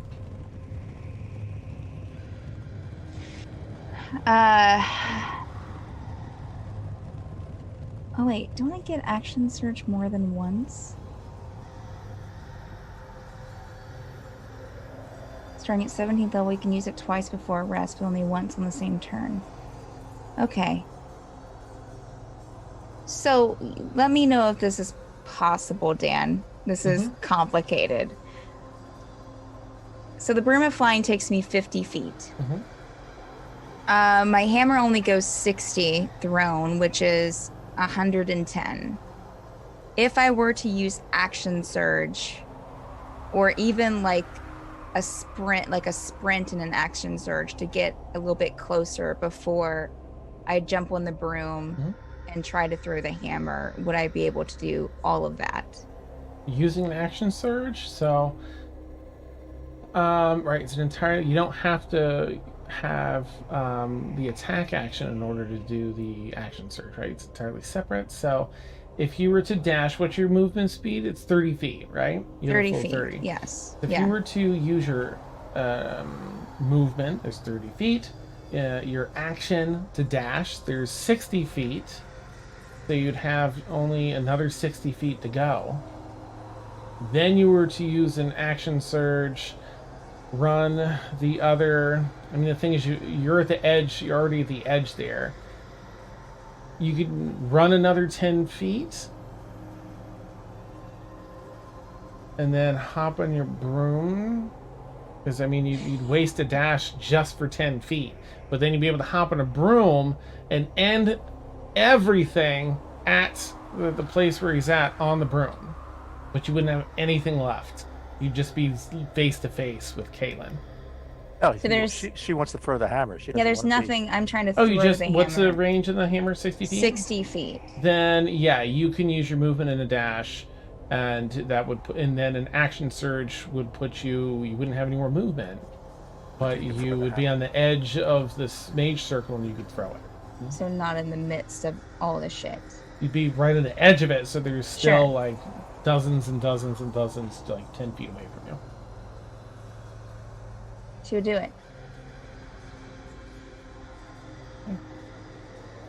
Right. You do just that. You head over. You run. You run and run as fast as your legs will carry you up to the edge of this platform. You're, in the distance as you kind of glance. You're hustling. You stumble a bit and kind of look back as you're collecting yourself. You see the keep in the distance. You look back and face this mage circle and hustle till you're on the very edge. The whole time, grabbing and ready, readying your hammer. As you race up, you throw the hammer then, And you're trying to hit Yathaz? Trying to hit Yathaz to knock at least aim wherever, you know, yeah, hit Yathaz to where it would knock, yeah. All right, go ahead and make With an the blood attack. vial. An attack roll. Shit. Damn it all. Alright, I do have my sub die that I didn't use Yes. last week. So what is that again? That's 2d8.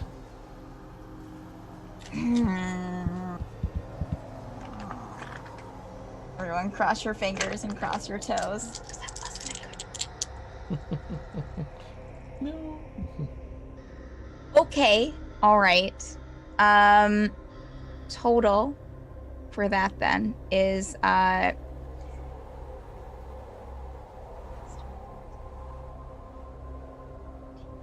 26. 26 will hit Yathaz. It's not quite enough to target something that Yathaz is carrying, but you will strike Yathaz, so go ahead and roll damage, which I think has some lightning damage involved as well, right? Steph, do you still have maneuvers? No, I'm a side warrior now. Yep. However, I do have all kinds of shit there. Okay, so yeah, it does have. Yeah, the hammer, I think, what naturally has, like, I can plus 5 damage on these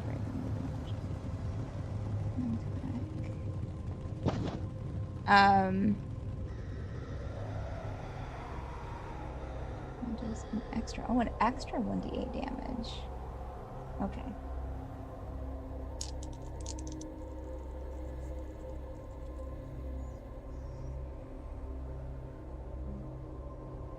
So that is 15 bludgeoning damage. And I'm going to expend another psionic die for psionic strike.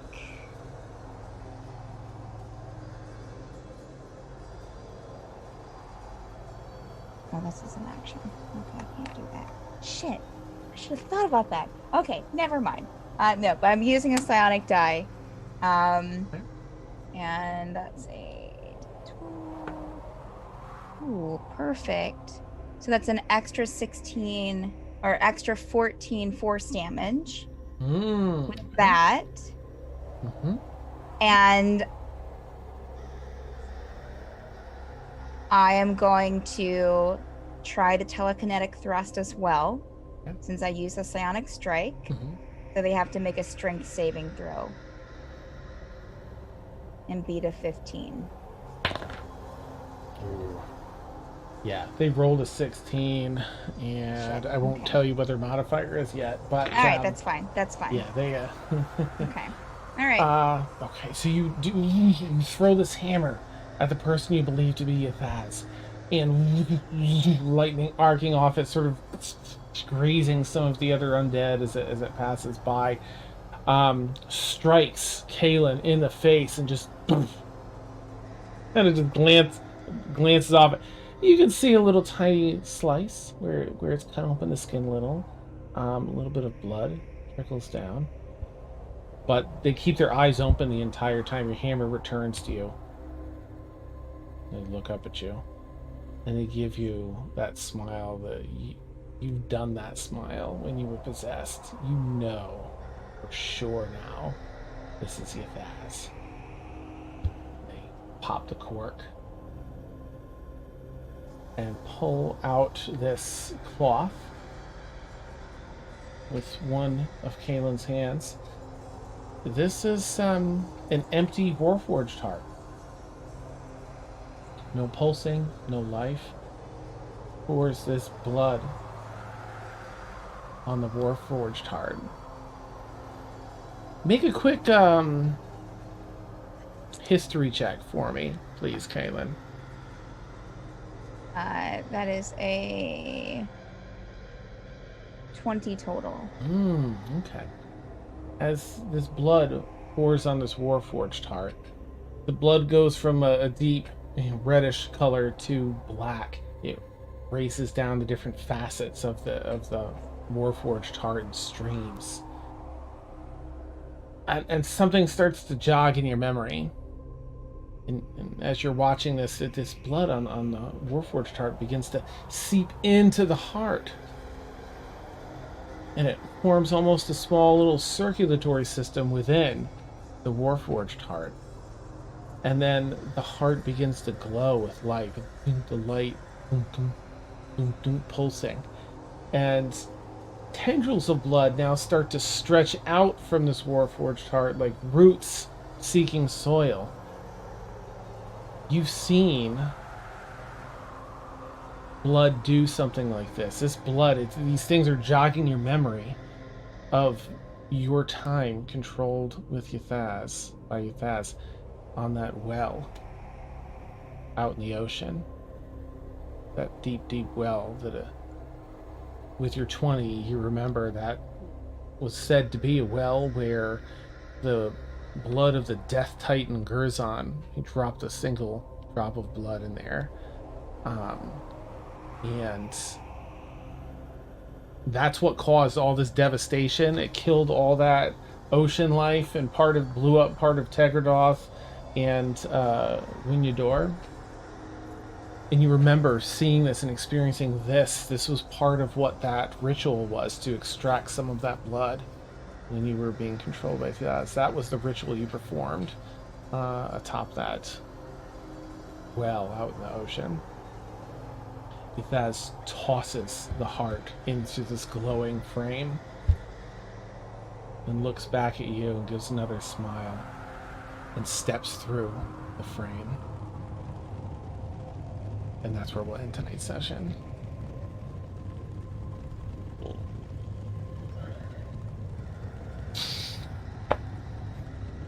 Okay. Well, super well done, everyone. Some things have come to light. Probably some more questions with it. But y'all did really well with planning and execution of things. I didn't think you were going to get... I've got a different map that doesn't have this portal on it. I thought it was going to be using that one, but you got there in time to see the portal.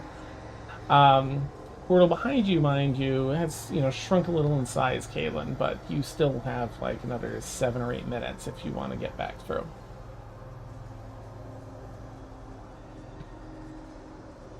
Intense night. I believe you were going to dimension door over there. I still think I should have. I should have. I don't think there's... there's probably some things that you might have had a small possibility of affecting. But it is Ythaz. I know. Yeah. I knew it was a death wish, but god damn it. I knew, but Kaylin would have. Honestly, Kaylin probably would have, but I get it. Yeah. That's okay. That's okay. We've got plenty to process. Plenty more to do. Okay. So, I'll scooch us on over to the schedule. Let me put us back in our RP layout here. For anyone that's new, we have a lot of D&D in the channel, as you can see. A lot of this 10 p.m. to 1 a.m. Eastern time slots. Every Tuesday, 2 to 4 p.m. Eastern, we have Dungeon Craft with Steph and Vic, where they paint minis and do tile work and a bunch of fun stuff. Every Friday, noon to 3 p.m. Eastern, we have Mad Art with Steph, where Steph will do amazing art, chibi art, and different bits from different fan art pieces from the different campaigns. You can vote on them in our Discord, And on Saturdays, we have our 6 to 9 p.m. Eastern D&D game as well. We have a Patreon if you're looking to support us. That's a great place to do it, or here on Twitch. We just appreciate your support, no matter what. Even if it's just hanging out with us. I don't have anyone to raid tonight. We're running kind of late, so I think I'll just wrap it up here. But I hope you all have a wonderful night. Thank you so much, players. Thank you, chat, for hanging out with us. Crazy Town stuff. You've been watching Stormfall, our Friday night D&D campaign. We are in endgame, and we just took a pretty big-ass leap closer to to that endgame tonight. Have a great night, and we'll catch you all, hopefully, well, soon, but definitely next Friday. Let's hope. Have a great night, he says gently. Take care, everyone. As all of us, yeet into the abyss. That's amazing.